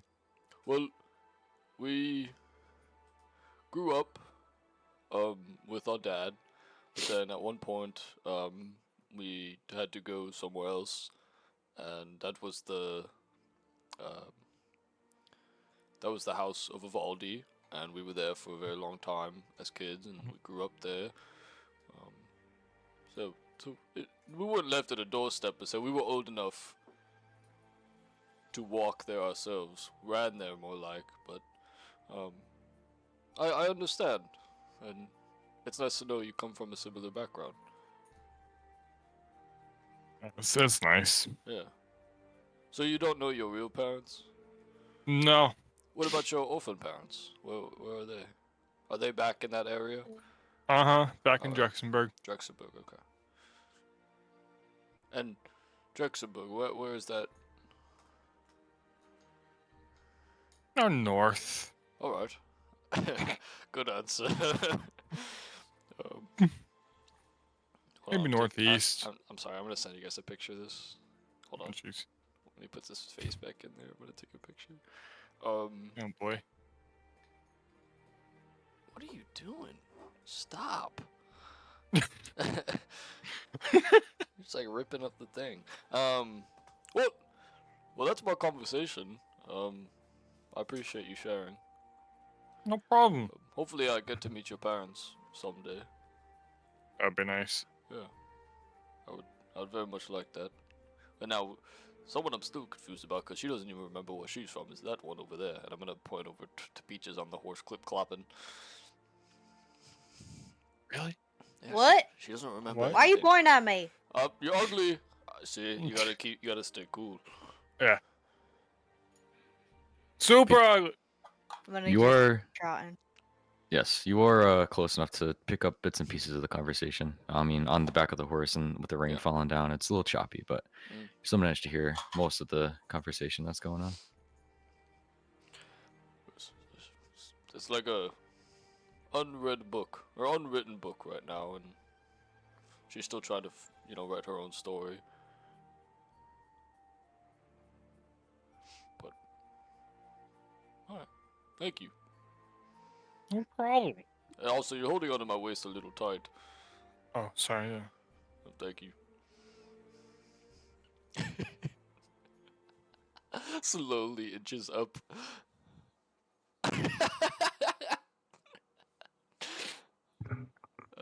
That's all from me. I'm good.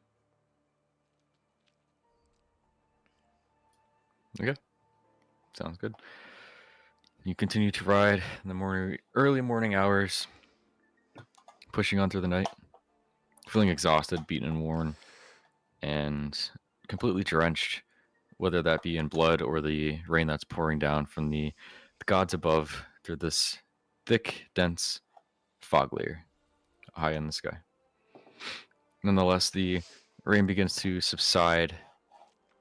It's about an hour or two extra traveling. The fog skies begin to ignite with the early morning sunrise, So, which is now in full effect. You continue to push forward, and still a constant drizzle. Directly above you, there are darker clouds, and to either side, heading from the west, storm clouds are pretty dark. And over on the east, the sun is rising.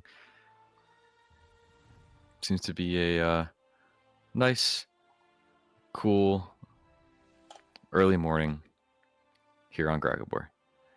You continue to push forward, and eventually the trail comes to some sort of river crossing. You can see the lake itself on the right side. You can see the island now more clearly in the center. where you saw the torchlight on your left side, and on the right side, the forest itself is starting to diminish into the different splits and junctions of the riverbed here. But right now, you're at the edge of the trail, where it seemingly goes into and through and across this riverbed.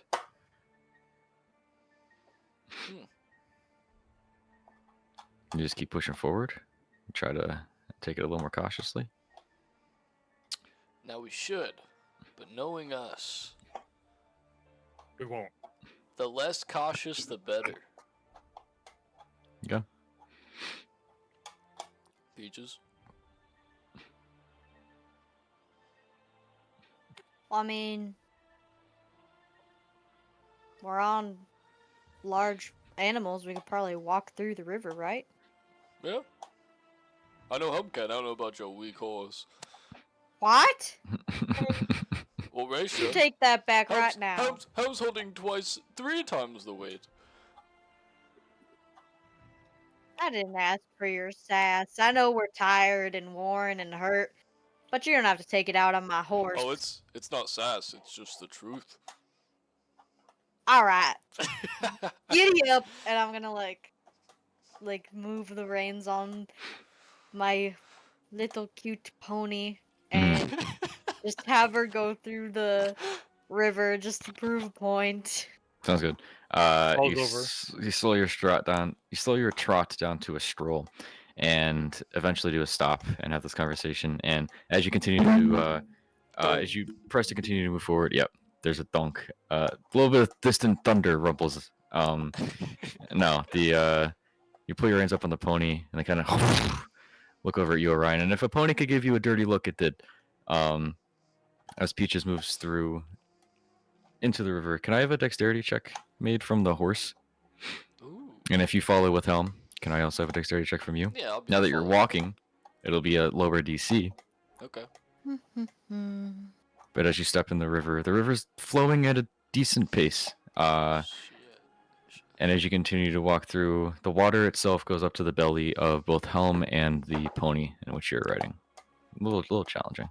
Booyah! Don't know how this is possible, but I'll take it.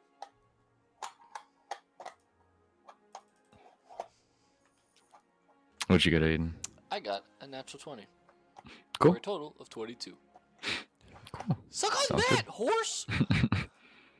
Peaches, what'd your pony get? 15. Okay. Cool. Sounds good.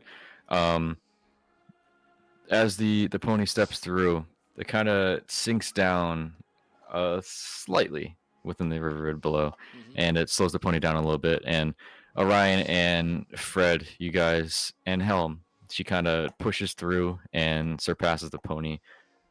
Both of which you guys both succeed to make it through. But Helm a little bit more confidently, a little bit more quickly. She's a little bit more pep in her step and more comfortable in the water itself. Dog's on top. See, I told you we could do it. I guess you're right. Good job, little pony. Cool. Sounds good. Half an hour goes by. At this point, it's like 6 or 7 in the morning. And you guys come across the junction. You can see a wooden sign to the right side. You can see one direction pointing forward. It says the kingdom.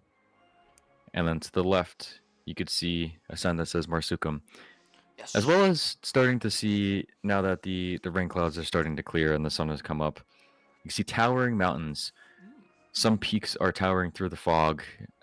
Not necessarily through all the dense fog above, but they kind of half vanish through the thickness of the fog above. You see it sprawls out as far as the eye could see. You cannot see a town at this point, but you can see the plains along the base of these mountains. There's a few trees that are scattered around. A lot different of a environment and a atmosphere than the past couple of towns that you've been in. But there's some taller blue oak trees that are scattered about. Definitely not the dense forest that you've been used to, especially from being in Berksel for those 5 or 6 days that you were there.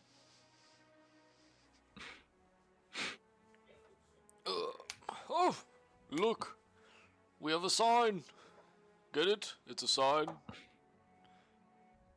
That things will. You're not funny. I am. Damn. See, Fred's I'm so. gonna have like, you know, not like a vendetta against him, but I'm like kind of mad at him still. Okay. What, Peaches? You made fun of my horse. So? And You look don't what hear you me did talking because of that. smack about Helm. Well, think about it. I made fun of your horse, and look what happened. It did better. I wouldn't have known if it was gonna do better or not if you didn't say anything. I think it still would have made it. Exactly. So this gives it more confidence.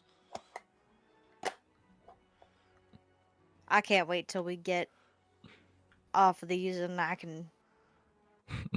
Oh, you don't even want to know what I could do. Fight? You want to fight, Peaches? You don't even know what I could do. All right. Fred, if she attacks me, please help.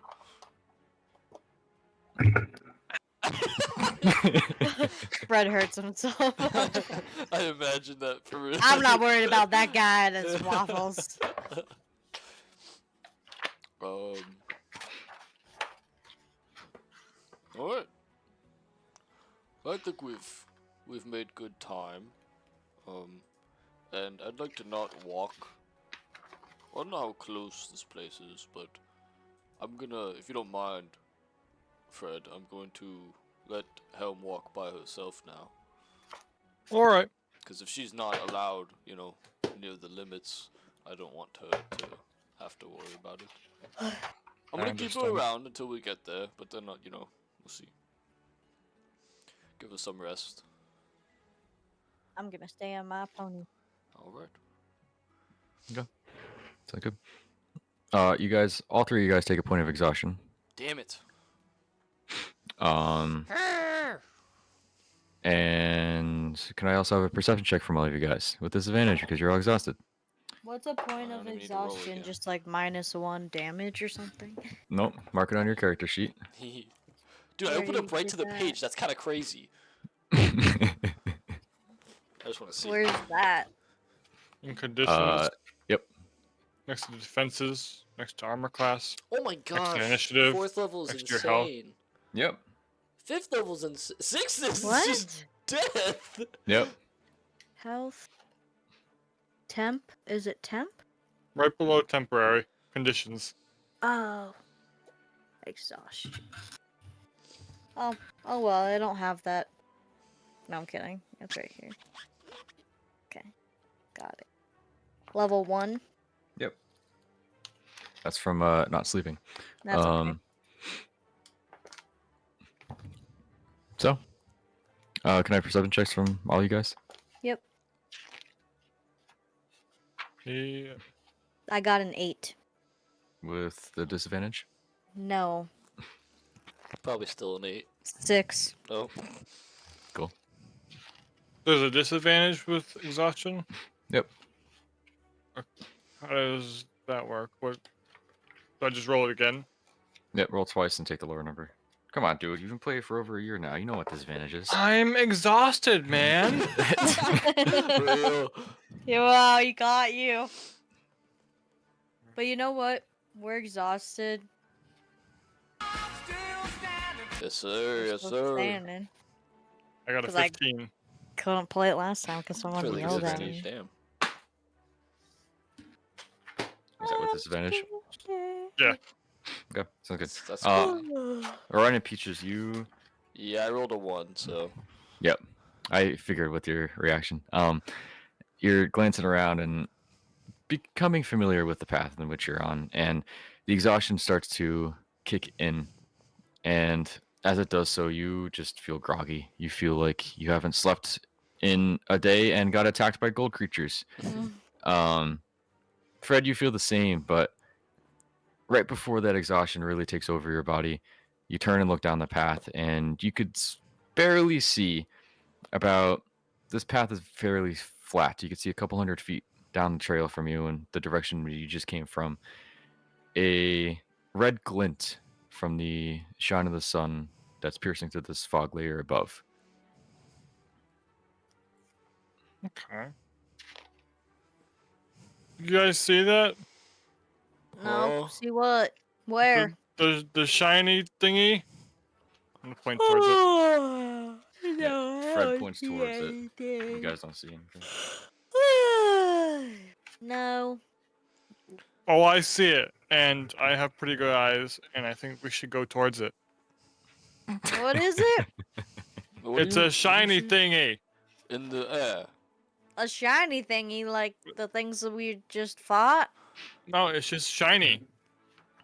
Just shiny glint in the sky. I'm too tired to Oh, move. in the Don't sky. worry. In the sky. Ah. Well, then we can't even reach it. Yeah, It's how are not we in the gonna go? sky. It's on the path. Oh, I'm Nah. so tired. No, it's in the sky. I think, well, is it still raining? Oh, shoot. It's drizzling. It's not pouring like it was. Oh, guys, my bad. I forgot to look down. I'm too tired for this. It's right in front of us. And how Maybe about we should stop and get some rest. You know, I said that earlier, but nobody Oh. wanted to. I thought that we could make it. But I'm tired what? and hungry. You guys don't see it No. on No. the path? No. Why not? Because I don't see it and I can see pretty far and I don't see anything red. I put Just dirt. Orion push has pieces already off. kept walking down the path towards Marsucem. Okay. Fred, you see that this red dot is growing a little And little bit closer to you.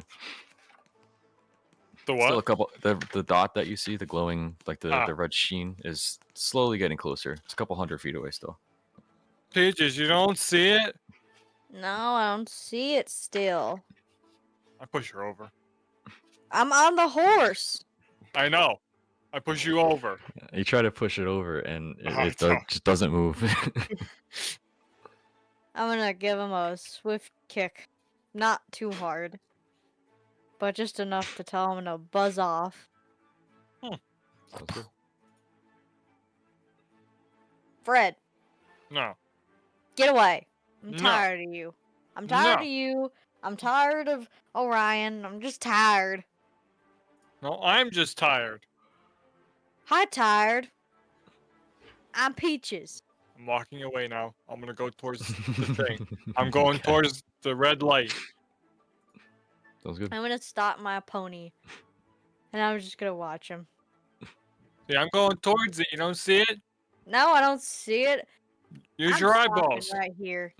I'm gonna just pull the pony over to the side and kind of just like lay down a little bit on it and close my eyes. Not falling asleep, but just resting. Okay. PG, stay there in the center of the path and junction. Orion, you're just walking towards Marsucum. I guess. I mean, I'll I turn mean, around you, to see what's going on, but yeah, you notice I'm not following you. yeah. Like, hey, Um, what are we doing? What? Our I'm goal is to get to this place. We're right here. I'm so tired. Wait, where are we going? Marsucum, How far away is it? not far from we were yesterday. Alright, well. Think we could get there in like 2 hours? Help. she looks up at you and just questions existence. Yes. Alright, if we could get there in 2 hours, I'll go. But any longer than that, I'm sleeping on the ground. I don't care anymore. Sleep on the horse as it moves. I'll sleep on the horse. That's an even better idea. Fred. I'll wake back up. And groggily Fred. just start. not even paying attention to Fred. I'm just gonna start going to where Orion was talking about. Okay. Real slowly though. We're going speed of a snail. Fred. What? I'm really far away from you.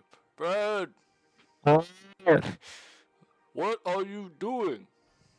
I'm walking towards the light. Why? No, you never go towards the light, Fred. How many times do we have to go through this? Going towards the light. I'm done. Our goal is to I'm get too to tired. Our goal is to get to the town. No. Come on. I'm going to the light.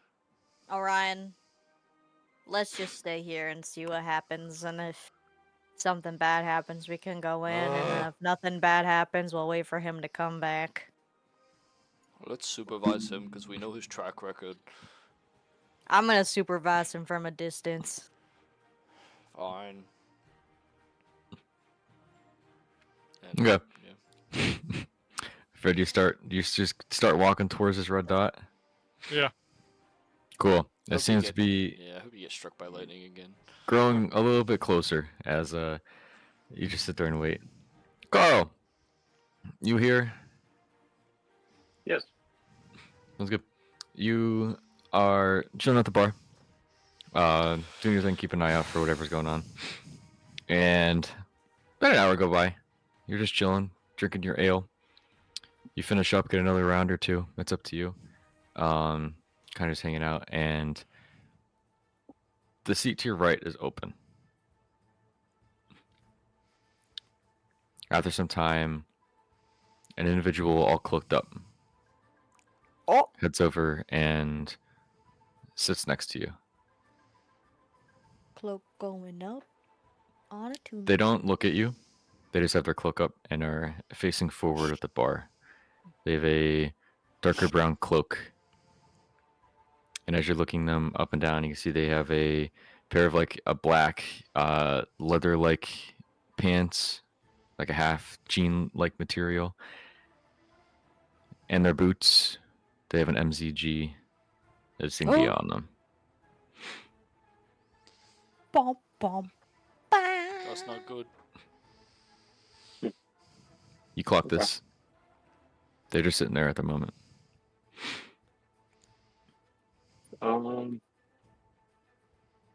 One second. Sorry. I You just want to see something.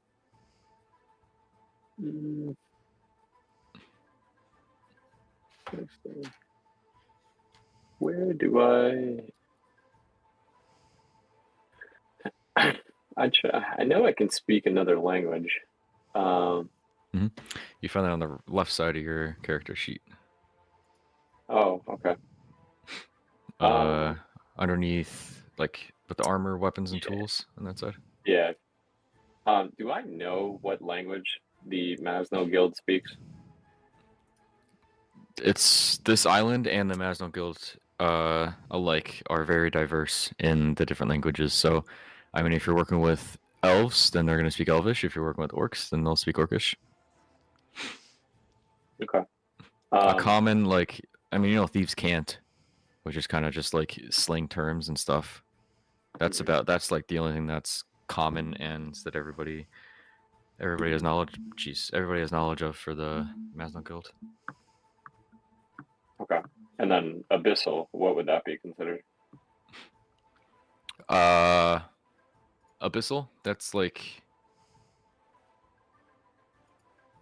with your high elf, so that'll be just another variation of it. Okay. So I'm just gonna ignore this guy because he's not messing with me. But if he starts speaking to me, I'm just gonna respond in abyssal. Okay. I think Abyssal is the demons, I think. I could be wrong.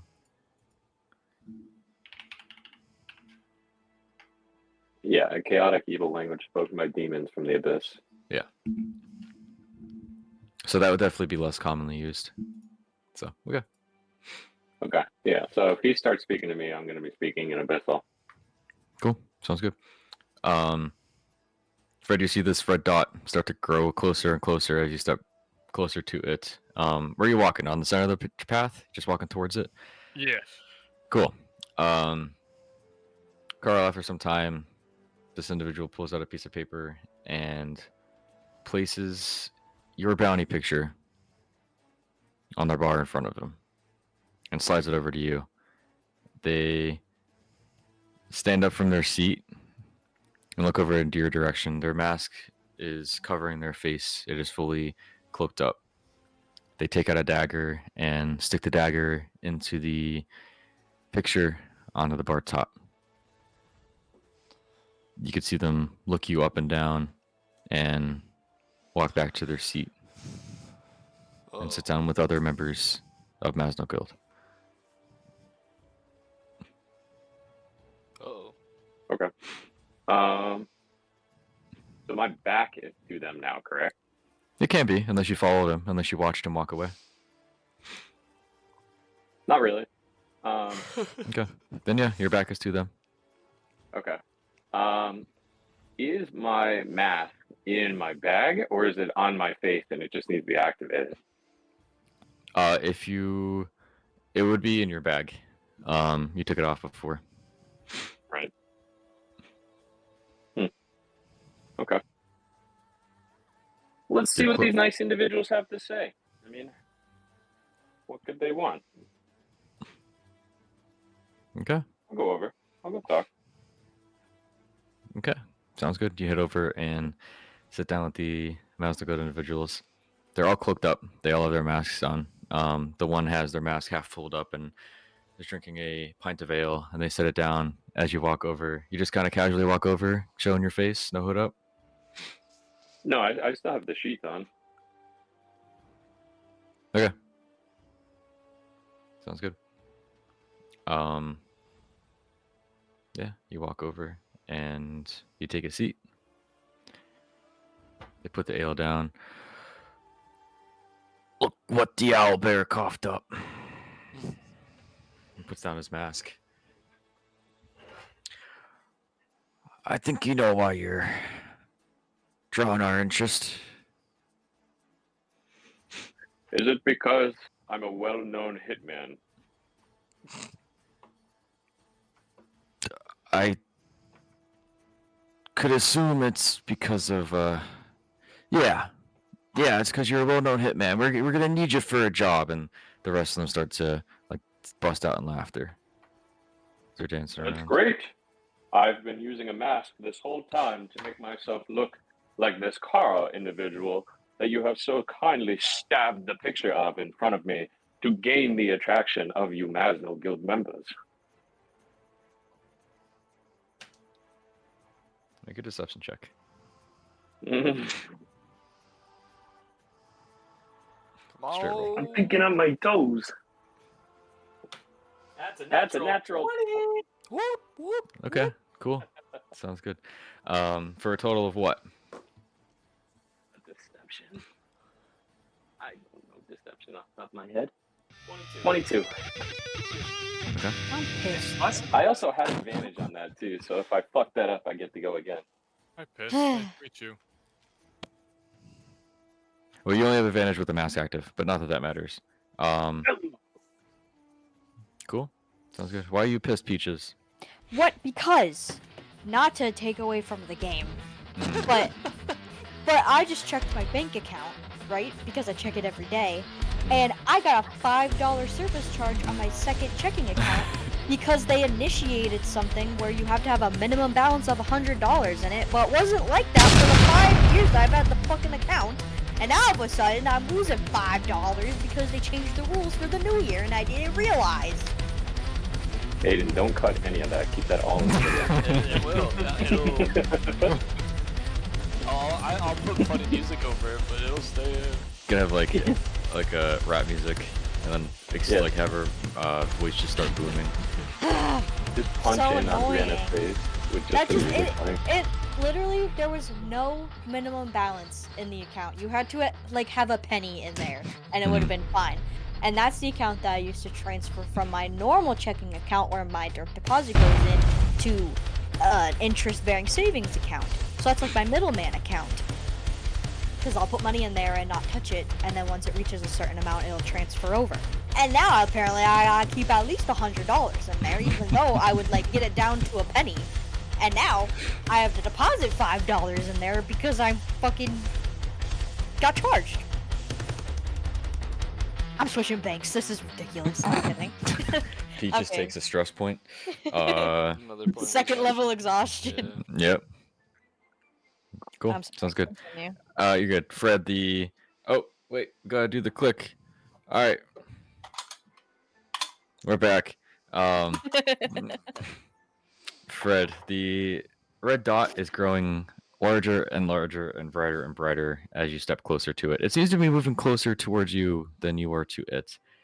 Guys, you Um, don't see this? No. You're too far away for me to hear you. Nope, you're alone. Bye, Fred. Um, as it continues to grow brighter and brighter, you can start to see in the front of it some sort of like grayish horse-shapen creature, and then behind it there's a white horse-shapen creature. This red glowing dot seems to be some sort of carriage. Carl, as you're sitting there, this explaining your situation and why you look like that. Is that so? Turn it off then. Yep. Turn it off? No, absolutely not. I cannot, Why is that? because then the people that are after me would come and get me, no problem. I have to stay secret. Well, You have to hire a hitman that is always on the run. You don't want to know where your hitman is at all times. You just want to know that the hitman got the job done. Bring the body back and be done, and never know each other ever again. He looks at the two individuals to his right and his left, and they both stand up and start to walk behind you. If that's the case, then why don't you join us in the search for Carl here? I run alone, unfortunately. I wish that I could be part of a team, as it sounds so much fun. Taking down all of the bad guys that we have, all the bounties, all the riches. It sounds amazing, but I can only do it alone. No home is my own, and all the places are mine. If that's the case, you might pose as a distraction to my men. So we'll just have to take you in as well. Probably just cut you up. No need to getting a bounty if you're not the real Carl. Fred, as you're standing there, the red dot seems to become more and more clear that it is some sort of carriage. And in front of it, you see. Is that a donkey? Yeah, that looks like a donkey. And behind it, there's some sort of white horse who has like pure white hair. And the carriage itself, there's small like steam trail behind it from the rain from the night before. In the center of the cart in the front is some sort of darkly dressed individual. At this point, it's probably like 100 feet away from you. Hello?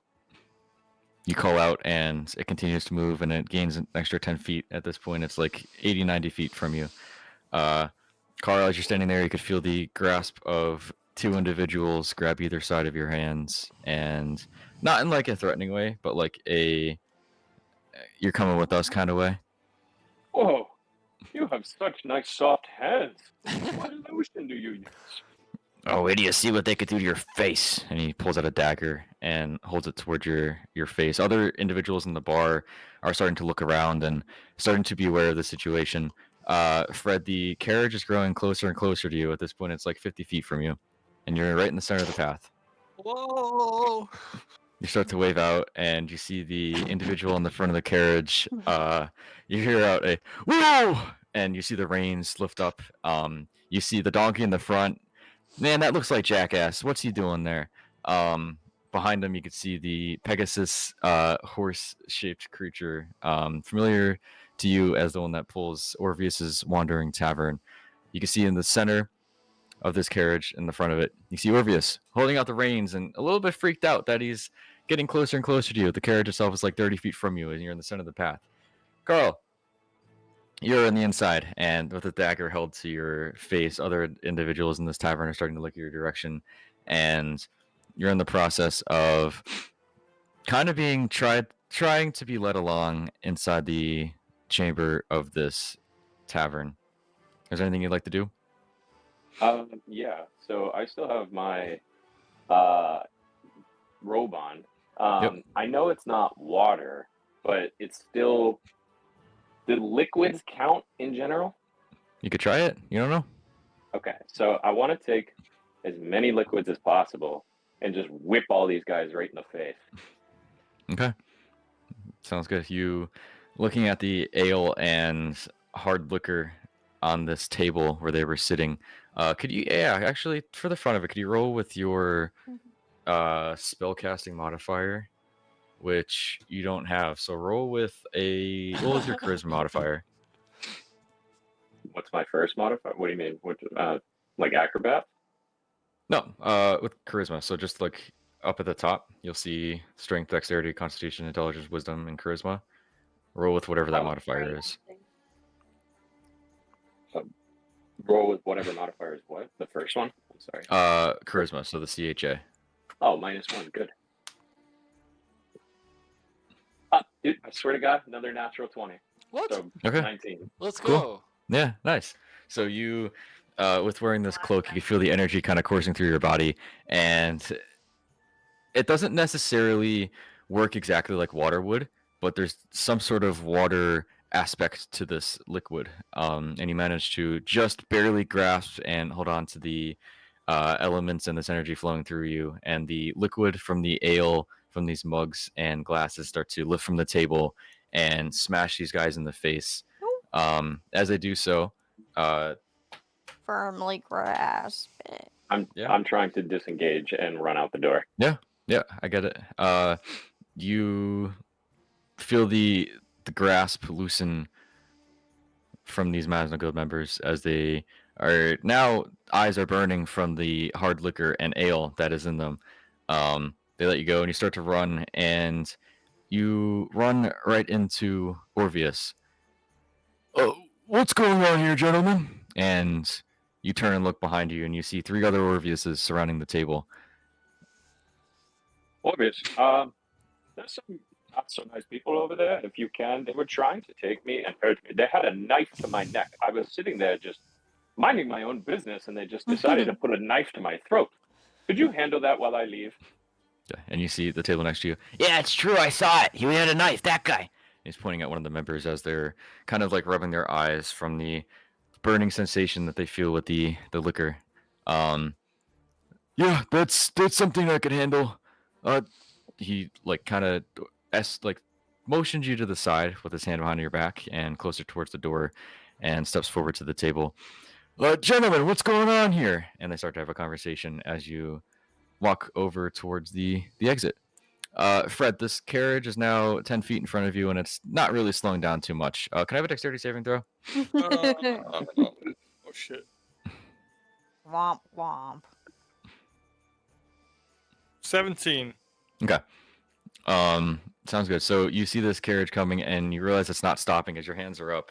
You transition to oh hey to oh shit, and manage to just barely dive out of the way. And as you're doing so, while you're on the ground, you could see Jackass kind of turns and looks at you, and is just watching you kind of dive out of the way, and your eyes lock with them. You can see Orvius at the top, kind of holding back the reins, and you are lying on the ground right at the base of the door. The DC was 15, so if you would have gotten any closer, you might have gotten ran over by the cart itself. But you're right beneath these set of double doors, and as soon as the cart comes to a stop, you begin to collect yourself and process what just happened. You see Jackass pulling at the front of the cart with the Pegasus behind it.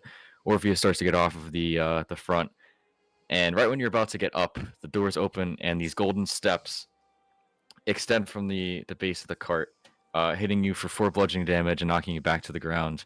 As the doors open, you could see Carl stepping down, and Carl, Fred's right at the base of these stairs as you open the door. And you open the door, and it is daylight.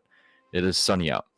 As sunny as it has been able to be with these dense fog high up in the sky. But you have walked off of Orvius's Wandering Tavern with you're right now on the steps with Fred on the ground, face down. Fred, fantastic. You look great. Let's get out of here. Carl? Hey, how you doing? Come on, let's go. There's some people in there that don't want to talk to me very much. Oh. They just want to hurt me. Okay. Don't worry about it. Please leave. Please leave. I'm gonna try. What direction? I assume you were with the other ones because you Brother. just so happened to thankfully leave me. Where did everybody else go? Give me a second. I just got ran over. Did you say 4 damage? Yep. Fuck. At this point, Orvius steps off. Oh my, are you okay? I didn't see you there. Oh, I did this thing, and the horses didn't stop. I saw Jackass. Jackass is yes, like of looking course back you at you. Oh well, my apologies. Let me. Carl, is this close enough? Oh yeah, that's fine. If you don't mind, can we just get Jackass and go? We have some business to attend to at other places. We can just go on foot by this point. Oh. I appreciate you taking us up. Of course. And he looks over and snaps his fingers towards the reins on Jackass, and they just disappear from sight. And Jackass is free and he wanders over towards you guys. The stairs to the carriage fold up, and the doors shut closed. Yeah, you best be on your way then. Yeah, I appreciate it, Orpheus. You are the best person I know, and I can't wait to go into that bar once again. Thank you, and have a good day. And I'm gonna try and throw Fred on the back of Jackass, and then just ask him what direction he came from, so we can go that way and not be near the place anymore. Okay. Do you let him just manhandle you and throw you on Jackass? Yeah, right after I'm brushing myself up, I go, whoa, Yep. and get pulled up. All right, I guess we're going then. All right, yeah. Fred, Carl, what direction?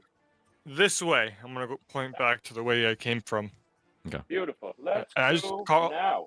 I just want to let you know, I'm the only one that saw that. The card, the red glowy shit. Nobody else wanted to come, only me. Great. That's great. I appreciate you coming to the rescue, and I definitely don't have people in there that want to hurt me. So let's leave. Okay, I believe you. I believe you, Michael. Cool. Sounds good. You guys start to get off and set on your way. Jackass gets up to his, as fast as a donkey could trot, which is not too extremely fast. You get a couple dozen feet away from Orpheus, and you hear the rolling of the carriage is moving a heck of a lot faster now that Jackass isn't leading it with his Pegasus, steaming away at it. Peaches and Orion, if you guys are still within the junction, you see Orpheus go rushing past, continuing towards the kingdom, and he kind of, with his wizard hat, he kind of lowers it towards you. If you're within the trail distance itself, you'd be able to see him. Just showing sign of respect. And 10-15 minutes after that, you could hear of the trot of Jackass. On the back of him, you could see Carl and Fred. Very much hustling towards your direction. I must be hearing things, because that sounds like Jackass. Yeehaw. Now it really sounds like Jackass. Orion, am I going crazy? Do you hear that too? Guys! I'll look up in his direction. Yeah, you see Jackass carrying Fred and Carl. What? Is that Carl? I told you I'm not lying.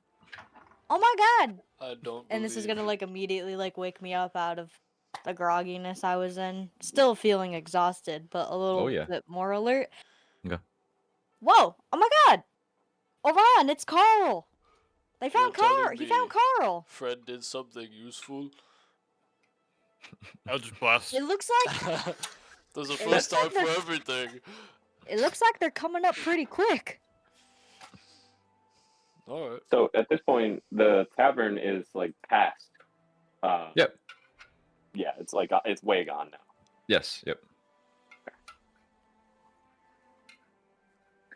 And yeah, eventually you guys make your way right up to the rest of your companions. You see Helm next to Orion, Peaches on top of her horse that she summoned. And the other two, you guys see Jackass right there with Carl and Fred right on top of you. Y'all are reconvened. It's great to see you guys again. Thanks for leaving me in the fucking dust. Actually, I'm sorry. you left us. I was asleep. Well, I guess poor time to rest. Oh my god, what does that smell? It's probably my favorite drink because Orpheus thinks I'm Lucius. Oh, Oh, well. That's disgusting. We're almost at Marsucem. Great. That's exactly where I was headed. Well, good. Because that's where we're all headed. That makes No sense. kidding. oh, you should show Carl. Are we calling you Carl again? Well, no one's around. All right. You should show Carl the letter we got. See if he could Ah, crack the yes. code. You can read it yourself. I As we walk, can't. as we walk, as we walk. Okay. All right, Orion, lead the way. Oh, all right, Helm, lead the way. Cool. Sounds good. Helm looks back and sits up from her sat position and starts to walk towards Marsucum. Walk with her. You hear the cool. You can hear the slushing and slooshing of the muddy ground beneath you. Some rocks are getting pushed along the side, and you begin to continue to set closer towards Marsucum. Carl, the note in which Fred is referring to is in the items section in the Gragabore D&D. If you want to take a look at it, you can. In items, it'll be the no, like in the Discord. Oh. I need a minute. Discord open on my computer. I have it on my phone. Yeah. You guys continue to set forward, and an hour or two go by. And you could see the town come into perspective. Within the base of this mountainscape, you could see the snow white caps at some of the peaks of this mountain range. These mountains are a lot more extreme than Mount Bassfall. They pierce up through the sky, and higher up through some of the lower levels of this fog layer that encircles this island. At the base, you could see a lively town, very spread out, and sprawls up halfway through the lowest peak of the mountain range itself. You can see different structures. The structures themselves, with the sun coming from behind you, start to glow as the whitewood base of most of them bring this town to life from this distance. Yeah. If there's anything you guys would like to do, Find have a you the time to do place it? to sleep. Can we sleep, please? You want to? Yes. Right now you guys are in a rolling I'm fields. already sleeping. Right now you guys are in rolling fields. So I mean, there's openings all over. There's a few trees scattered about. So if there's anything in particular that you're looking for, Probably a place. Well, how far away is the town? you could see it. I mean, it looks like a probably 2 or 3 hour journey. 2 or 3 more hours? Yeah. All right, guys. I think we should stop here. Yeah, we could. Got about 2 or 3 more hours. We could get a nice long rest and Yeah. wake up sometime. Well, we could do a short rest. Could do a little nap. A little nappy. Get into the town, do a little bit of exploring, and then maybe then do a long sleep. All right. I'm always down for a nap. I'm also starving. So Fred, maybe, you're up. yeah, a little nap and then find some food. We don't need to find food if we always have it with us. I don't have food with me. Well, I know someone who does. Who? Fred! You know, I'm all of a sudden not so hungry anymore. It's crazy. Or we could go fishing. Wow.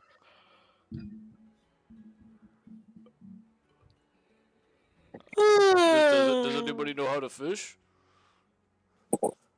I'm a lady. So? You're muted. Damn. I could. You know how to I'd love to fish. fish. Do you have a fishing pole? You don't need a fishing pole. All you need is a spear. Do you have a spear? You know there's trees around us. Do you have a whittler? I literally don't know what you're talking about. Well, I mean, you have a dagger, right? Yes, of course. All of us have daggers. So we cut All down right. a tree and then point a spear to a tip. Okay, how about we go find like a nice covered area that's a little less damp from the rain, and I'll set up beds and start a little fire, and then you want to go fishing? Oh, Okay, I'm gonna do that. I'm gonna look for a nicely covered area or find something that looks less wet than all the other parts that have been out in the rain. Sounds good. Peaches and Carl both make survival checks. Peaches, you're looking for a damp spot. Carl, you're looking for a decent stick that is dry enough to whittle to make into a spear. What's my And survival? Orion just wants to get to this town. I can't travel for 3 hours. We've already traveled for like 30. Well, a short rest isn't gonna kill me. Yeah, but the things that are following us might. I got a 7 on my survival check. Okay. 12. Okay. Hoorah! Peaches, you look around and you found some trees. They must be dry. Carl, you found a stick, and it looks like a stick. Seems big enough and hefty enough that you could throw it. It is a little bit damp though, but it's one of the better sticks that you've found, and you could definitely carve into it. It just might be a little bit harder to Wait a catch second. said fish. I forgot we also have a hunting animal. And then I like slowly turn around and look at home. And as she's like staring at you, and you lock eyes, she kind of half smiles with her teeth snarling at you. Oh, have you ever hunted before? She kind of bows her head. Oh. Well. You'll have to do whatever you would like then.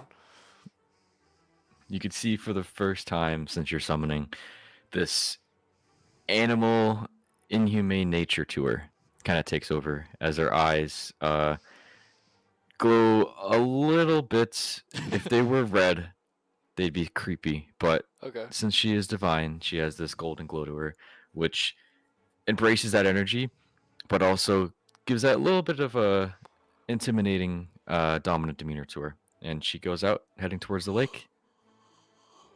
Good luck. Be safe. She starts to trot away. It's like sending your kids off to school. It's so sad.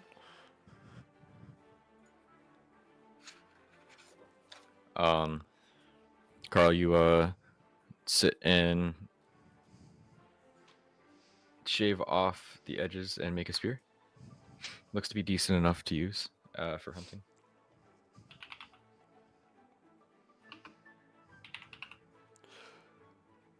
Peaches, do you need help? Hello? Oh, sorry, go ahead. Go ahead.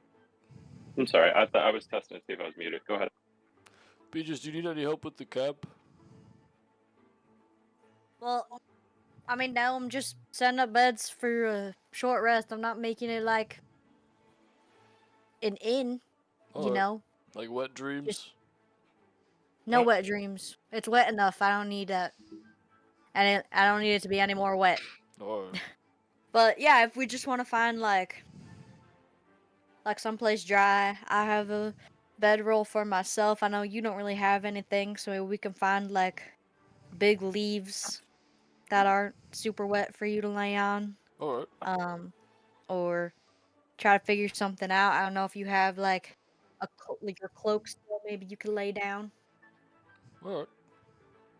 But yeah, if we just do that pretty quickly, see if we can find anything close by, and then take a little nap. Unless you want to sleep on Helm when she well, comes back. I wasn't going to sleep.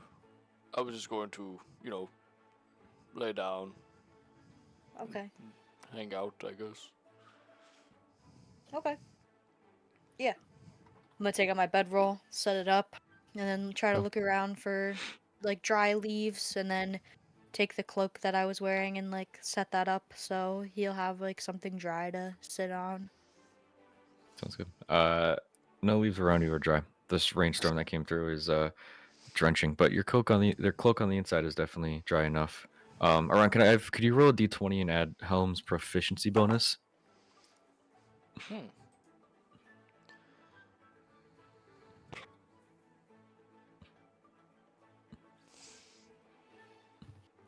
I don't know what her proficiency bonus even is.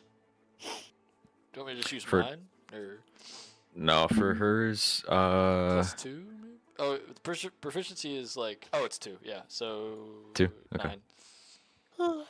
9. Okay. 9 also. Roll a Nine. d6. 6. Cool. Sounds good.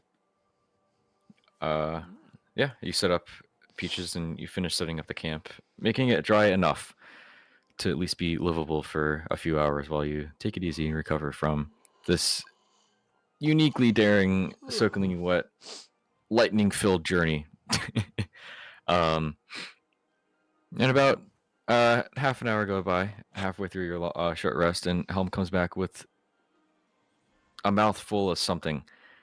She sits next to you, Orion, and opens it, and out falls 6 small native river fish. Oh! Oh! Look at you! She sits there and starts to wag. She seems pretty happy with her You did catch. such a good job! Petting her. She Wow! nuzzles into it. You're amazing! Mind if I take some of these? She you could see her look at you and almost want to growl and protect it, but the glaze falls back over her eyes and she seems normal again. And she sits down and Well, I only did accepts it. 4, so 2 are for you. She nods her head. Alright. Thank you. There she is. She goes down and takes both of them up and starts to devour them and kind of trot around in circles. She seems happy with her catch. Wow, I'm very proud of you. This is awesome. I'll walk back over. Fred, Yes. I need a flame. A flame. Yes. And then Eldritch Blast comes up. My hand. Actually, do you know how to cook fish? Oh, I could try. I just realized now we don't need Carl to fish. We'll have extra food. Yes. He'll find something, hopefully. Do you know? Would you mind cooking these? Yes, I could try my best. Just so you know, I've only worked with waffles. Alright, I think it's about the same. Sure. And do I'll the take it. I'll go set up fish. somewhere Okay, close by. cool. Make a survival check.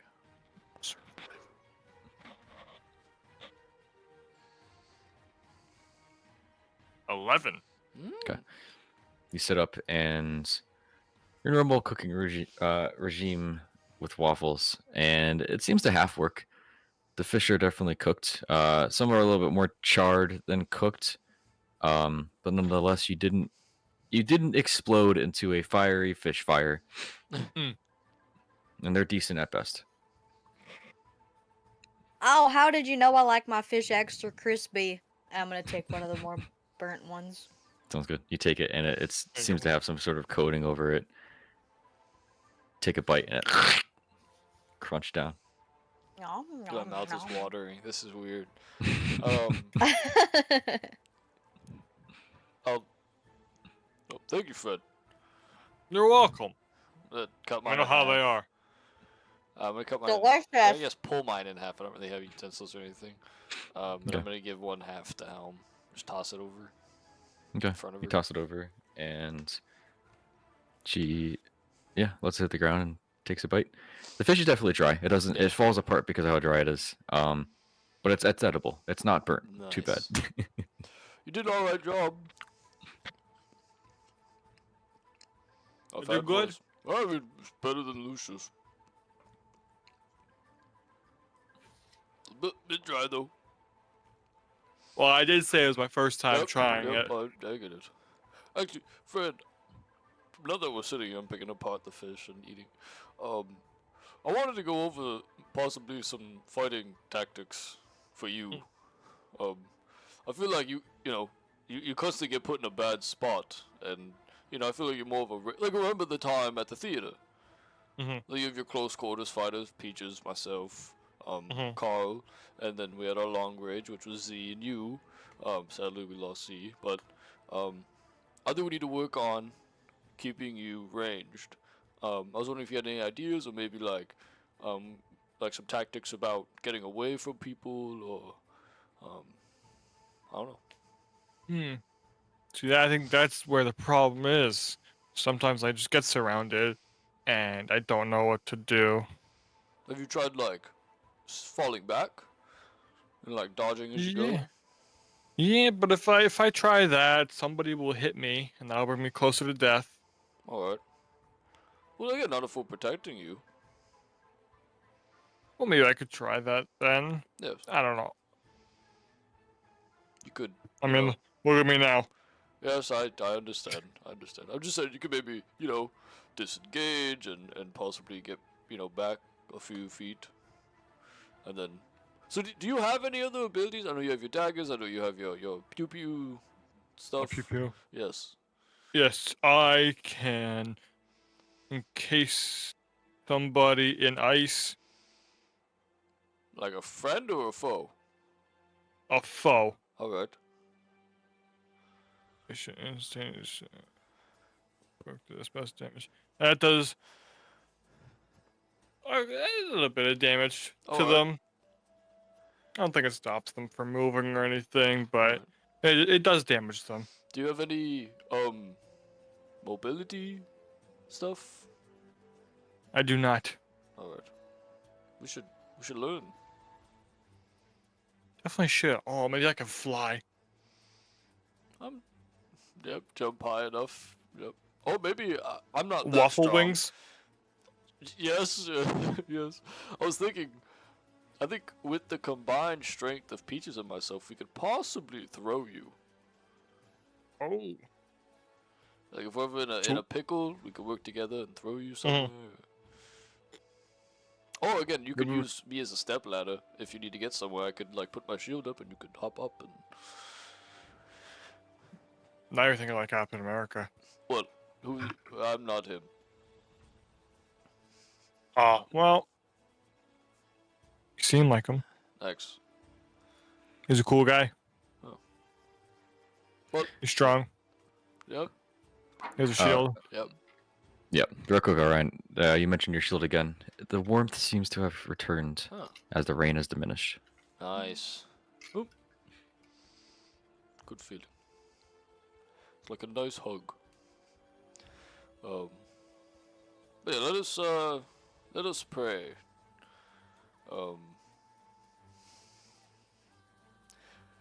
Dear Lords of Protection, please guide our group and may they be safe in our next adventure to this town and bless all of those with good intentions.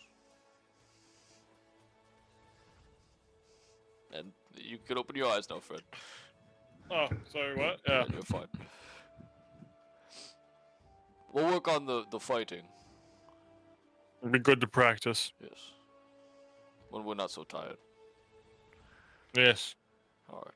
I'm gonna go over here and write some things. Let me know if you need anything.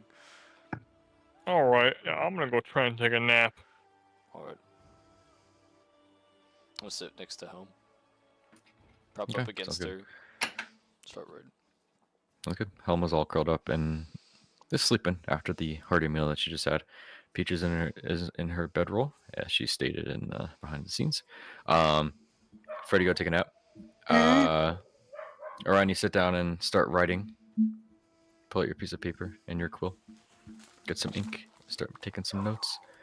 Carl, is there anything you want to do in particular? Or are you just kind of gonna hang out for a short rest? For a short rest, you don't need to sleep. You just need to do something that's relaxing to rejuvenate some energy.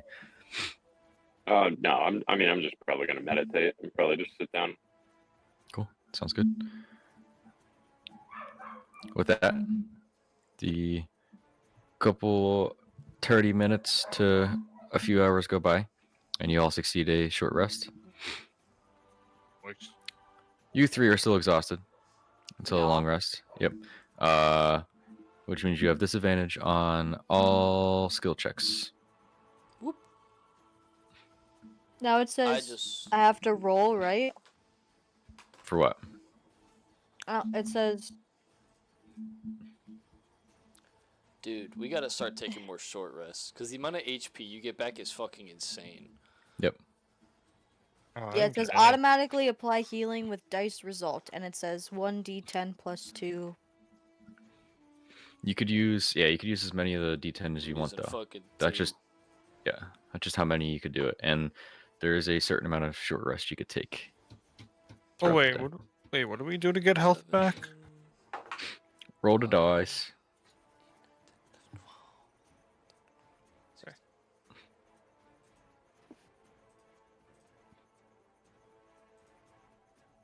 Carl, you feel fine. You feel rejuvenated. You actually had a long rest while you're waiting for these guys to come back. So Yeah, we gotta short rest more. That shit is awesome. yeah.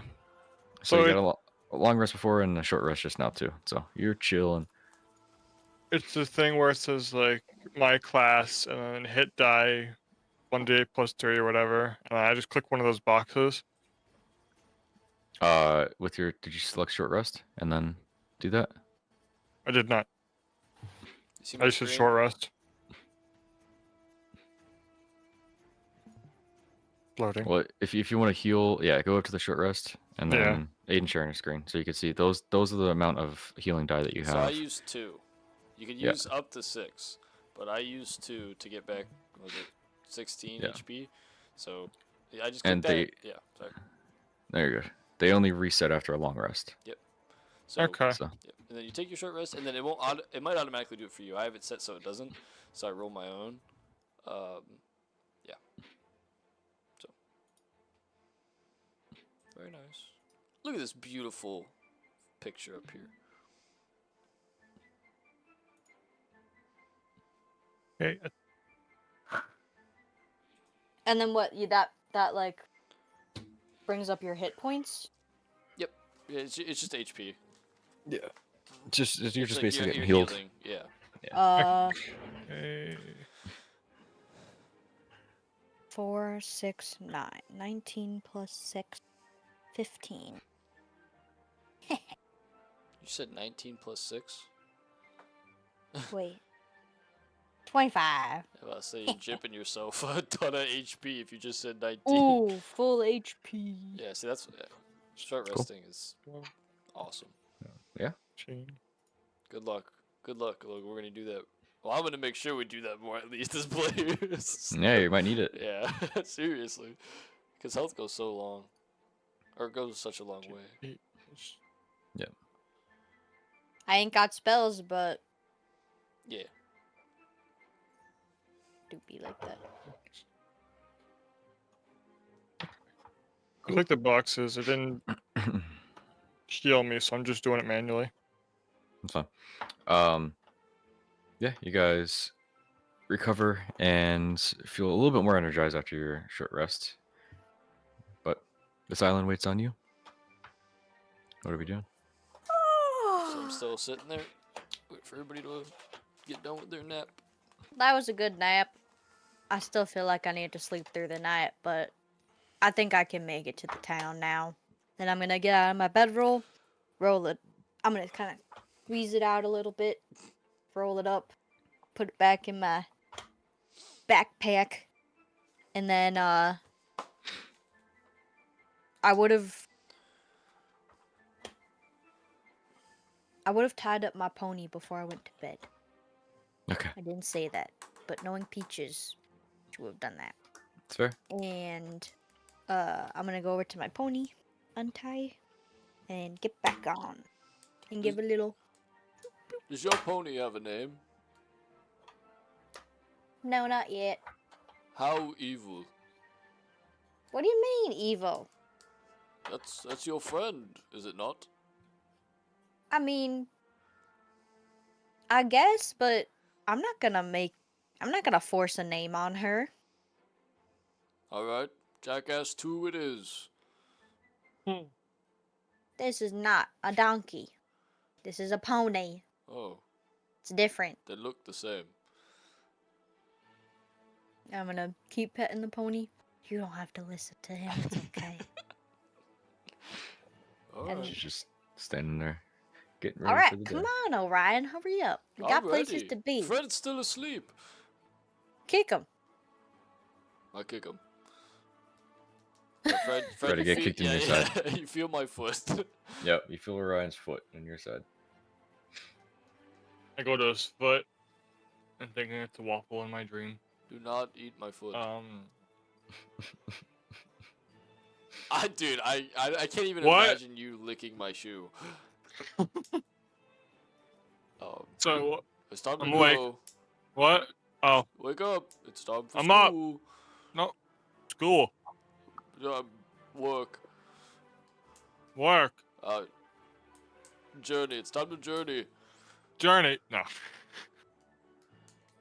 Where's All right, Carl? I'm up. I was dreaming about waffles. Very nice. You should make a school for waffles. Waffle school. Ooh, how to make waffles, Hmm waffle art, Waffle magic. waffle science, waffle Yes. history, waffle English. We'll work on somehow. that. I actually have a really good idea for that, and we can work on that. And Ryan will quickly take back out his sheet of paper and like write something down, Okay. and we'll put it back. Cool. What did Carl say? Is he around? Hello, I'm right here. Oh, hello. You doing all right? Yes, I was just meditating while all of you took your little naps. All right, fair enough. Did you catch any fish? No, your big giant wolf thing did it for me. Oh, all right. Well, thanks for trying. Yeah, thank you. Next time. I was offering, but it's okay. No Next time. worries. Next time. And now you have a walking stick. I guess it could be used as a walking stick, even though I don't have a limp. Oh God, his next character has a limp. A limp what? Anyway. Biscuit.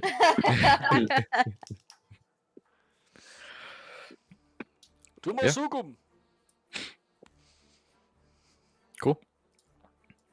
Sounds good. Yeah, you guys get back on the trail. At this point, the ground is still wet, still mushy, but the rain is now stopped.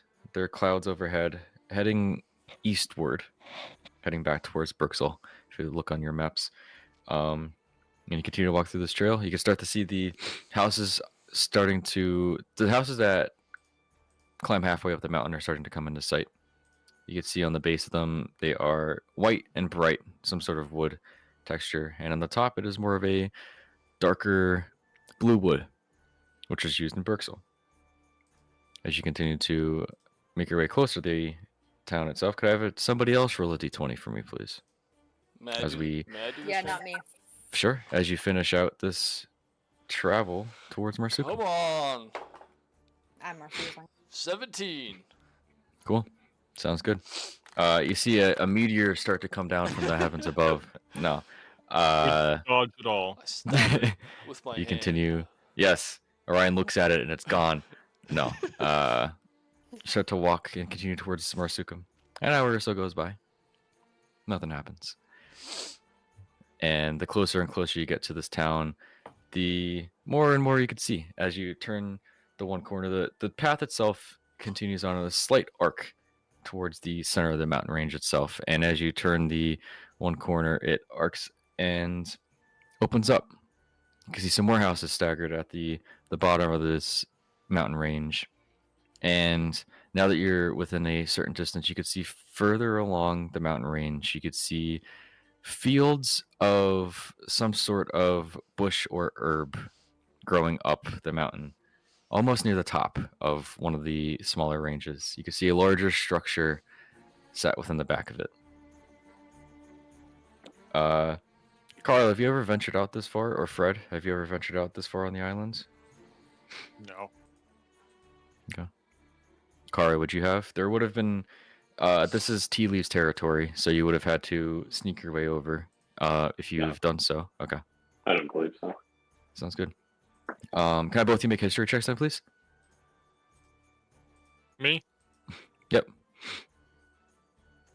Oh, history. No, the other Fred. Yeah. Where's he at? 14. Okay. 8. Cool. Carl, you would be too apprehensive about the fact that there's tea leaves over here to even learn anything about it, except for what was told to you in the guild, that these guys are just not good people. Um, you would know because of your past as to why that is. But Fred, on the other hand, with your travels wandering around, you haven't necessarily been here, but just from being in the towns where you have been and talking to people on the streets, you've heard some stories about it.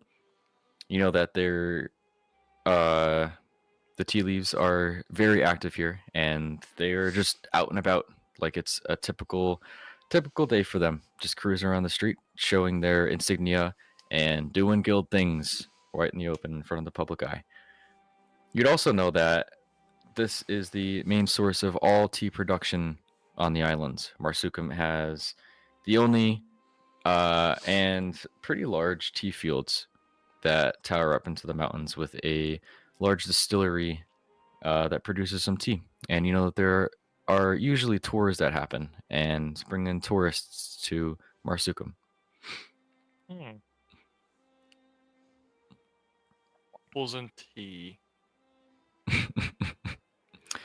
um, Nonetheless, you guys continue, and with the lake to your left, you could see in the center, you could see the islands with the some sort of structure in the center of it, different trees sprouting out from it, where you saw the oil lantern torchlight just the night before. You guys have entered into the town, and right at the base of it, you can see other residential structures. These structures themselves are at the bases a white wood, an almost pure white wood, almost a unnaturally looking. You can see along the edges of it, there's different stone pillars, and near the top, it seems to be an addition of some sort in a darker blue wood. All of the roofs themselves are a darker slate stone material, and there's a number of different residential structures in all shapes and sizes. Some one-story ones are just this white base, while the other ones, all of their second stories, are additions in this blue wood. Some structures are solid blue wood with different stone bases. Um, but you've arrived in Marsucum, and as you're over here on the northern side of the island, the wind itself is blowing from the mountain range, and it is a chill breeze, a little bit more chilly than your time spent in the forest, even with the sun just piercing through this fog layer high above. It smells fresh. You can smell the slight smell of herb in the air, as well as mostly just fresh, cool breeze. You can smell the lake slightly. Definitely doesn't smell anywhere near as bad as Port Malik to you, Peaches and Carl, who are familiar with it the most. It's refreshing, and yeah, Marsucum is yours. If there's anything you'd like to look for, it waits on you.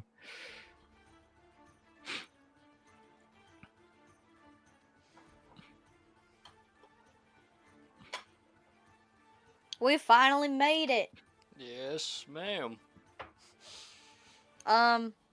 Does anyone know anything about this town? Has anyone ever been here before? No. Only heard a little bit about it. Not a clue. Okay. Well, it's about the same as Cromwell Hills. All right. Well, I guess maybe go in, see what they have. Maybe find an inn or some place that maybe we could stay. Then just see what the town has to offer, and then maybe tomorrow get to doing some things. I know I'm out here looking for someone specific. Maybe ask around about that, and maybe see if someone knows about the place, time, and D are at with the walls. Well, Is everyone okay with that? yeah. I was thinking maybe we could also, use this town as kind of a reset. I feel like we've done a lot. Maybe actually relax a little before we head to this new area. Yeah. But- Okay. Sounds good to me. Yep. I'm gonna get off the pony and recall it. So I'm on flat ground now, and then I'll just walk around the town. Okay, I'm keeping Helm. that's good. Okay, Until I get the vibe that she's not welcome, she's staying. cool. Yeah. Cool. Yeah, sounds good. As you begin to step foot into this town, you can see it's not as hustle and bustle Yeah. as any other towns you've seen before. It's a large, sprawling town. It's very spread out, not condensed whatsoever. The houses are, they have their own lands and different lengths of their properties. And it just seems to be people walking back and forth with crates and boxes. They are decently dressed. They're definitely not dressed to impress. Most of them have worn and battered, whether it be robes or different skirts, as you see some female elves walking around. One with a little daughter as she's walking around picking flowers up from the side. You also notice that the fields in which you're walking through, there's different flowing and hustle and bustle of the high grasses as they're flowing throughout. You can see different colored flowers, all within the same combination. You can see like a bright blue and yellow flower, as well as the orange flower that you've seen in the one house in Kerrville Hills is growing on this mountain range, as well as a couple different purple like tulip looking flowers that are placed throughout it. It's very down to earth place, it seems, one with nature. Seems to be built around the mountain range itself. As you're looking up, you could see it towering up. The trails and paths kind of weave and winds throughout it in an S shape, kind of switchbacking back and forth. No bridges or ropes or anything to make anybody expedite their processes to getting to certain places. Seems very relaxed and laid back. As you guys are continuing to move around, anybody keeping an eye out? You just kind of hanging out? Yes. I'll keep an eye out, especially for the Masnos. Cool. Make a perception check. I'm coming back. This reminds me very much of home. 15. And it does, Orion. It does. It's very to where you grew up. It was very with the earth. There's no farmland over here, but you kind of catch that same vibe as this town was built around the tea that's being produced here. If Fred was to say that any of the information that I told him, Nice. and the smell around the air is definitely slightly herbal. With that roll, Carl, you don't see any Masno Guild members. You do notice, however, two individuals that are paralleling your travels throughout the city. And the one rolled really suckily, so you could clearly see him as they step out into the opening and try to step back before being caught. You could see a tea leaf insignia sitting proudly upon their shirt, and like a patch in the top right corner. It's the 10 leaves. They seem to be trying to keep it quiet and are following the group. You could do with that information what you wish.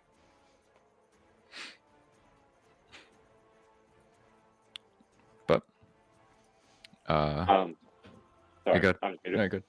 I'm gonna turn to the gang and be like, "So I don't know if there are friends around here. I'm sure they have their own sort of protection and underground sort of people, as most cities do. I did just see a couple people with some badges on their chest, and it looks like their clothing. It looks like there used to be a play I used to go and see. It was called Naruto. They were especially about the 10 leaves.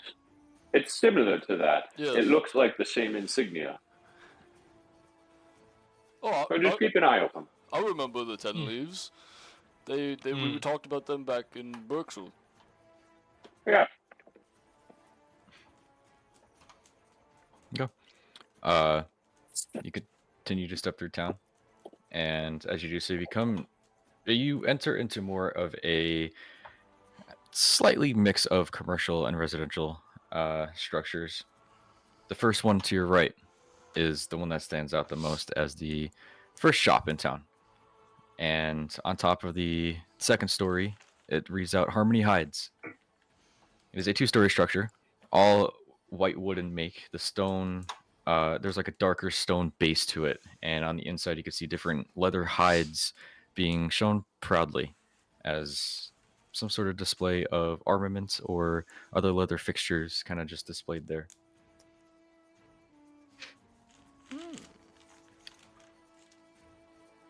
As you guys are taking everything in, Carl, you're the first to notice because you're keeping an eye out. Emerging from the alleyways and the streets, you see this individual with this insignia placed on his chest step behind the group of you, and 6 more members encircle the group. Oh. Friends, it doesn't look like these people are very nice. Otherwise, they would be coming with open arms and saying hello. Instead, they have us surrounded.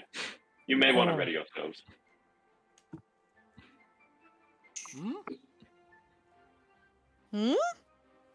Were these, They are. do these people look like the ones that were trying to take you or whatever when you came out of that horse carriage thing? You said they weren't coming after you, or are these different No. people? They're These all are closing their different distance to people. the group of you. They're They're different people, and you should definitely draw your weapons. I pull out my short sword. okay. They're like 10, 15 feet from each of you at this point and are growing closer. And at this point, the door to Harmony Hides opens up. And out steps a burly individual. They are finely dressed in a leather garb. You could also see a fur lining around the top of their neck. Some sort of animal hides hang from their body, kind of like as trophies, smaller like squirrel creatures or ferrets or pheasants. And they carry out a double-bladed battle axe. You can see the head of the battle axe is on the top, and also a head of a battle axe on the bottom. You can see their humanoid face is they have different scars that are placed on it. One goes over their eye, and their eye is like half opened. Others have different like leather stains colored designs on the side of their face. Very like tribal in nature. They have long red unkept hair with a very oppositely kept, finely brushed and trimmed up beard, and they step forward out of the shop. Might I suggest you get a move on? And they I have a few songs. slam their one head of the axe into the ground, and we'll pick up there next time. Ah! Damn! That's so good. You guys the troublemakers are now encircled by Teely's members, all Oh no. gaining their distance closer around them. You guys draw your weapons, and the shop opened up to a burly fella with this double-headed battle axe. Rip. If they're friendly or not, we'll see. Yes. Is your name Moth Doll? Oh boy, thanks for watching.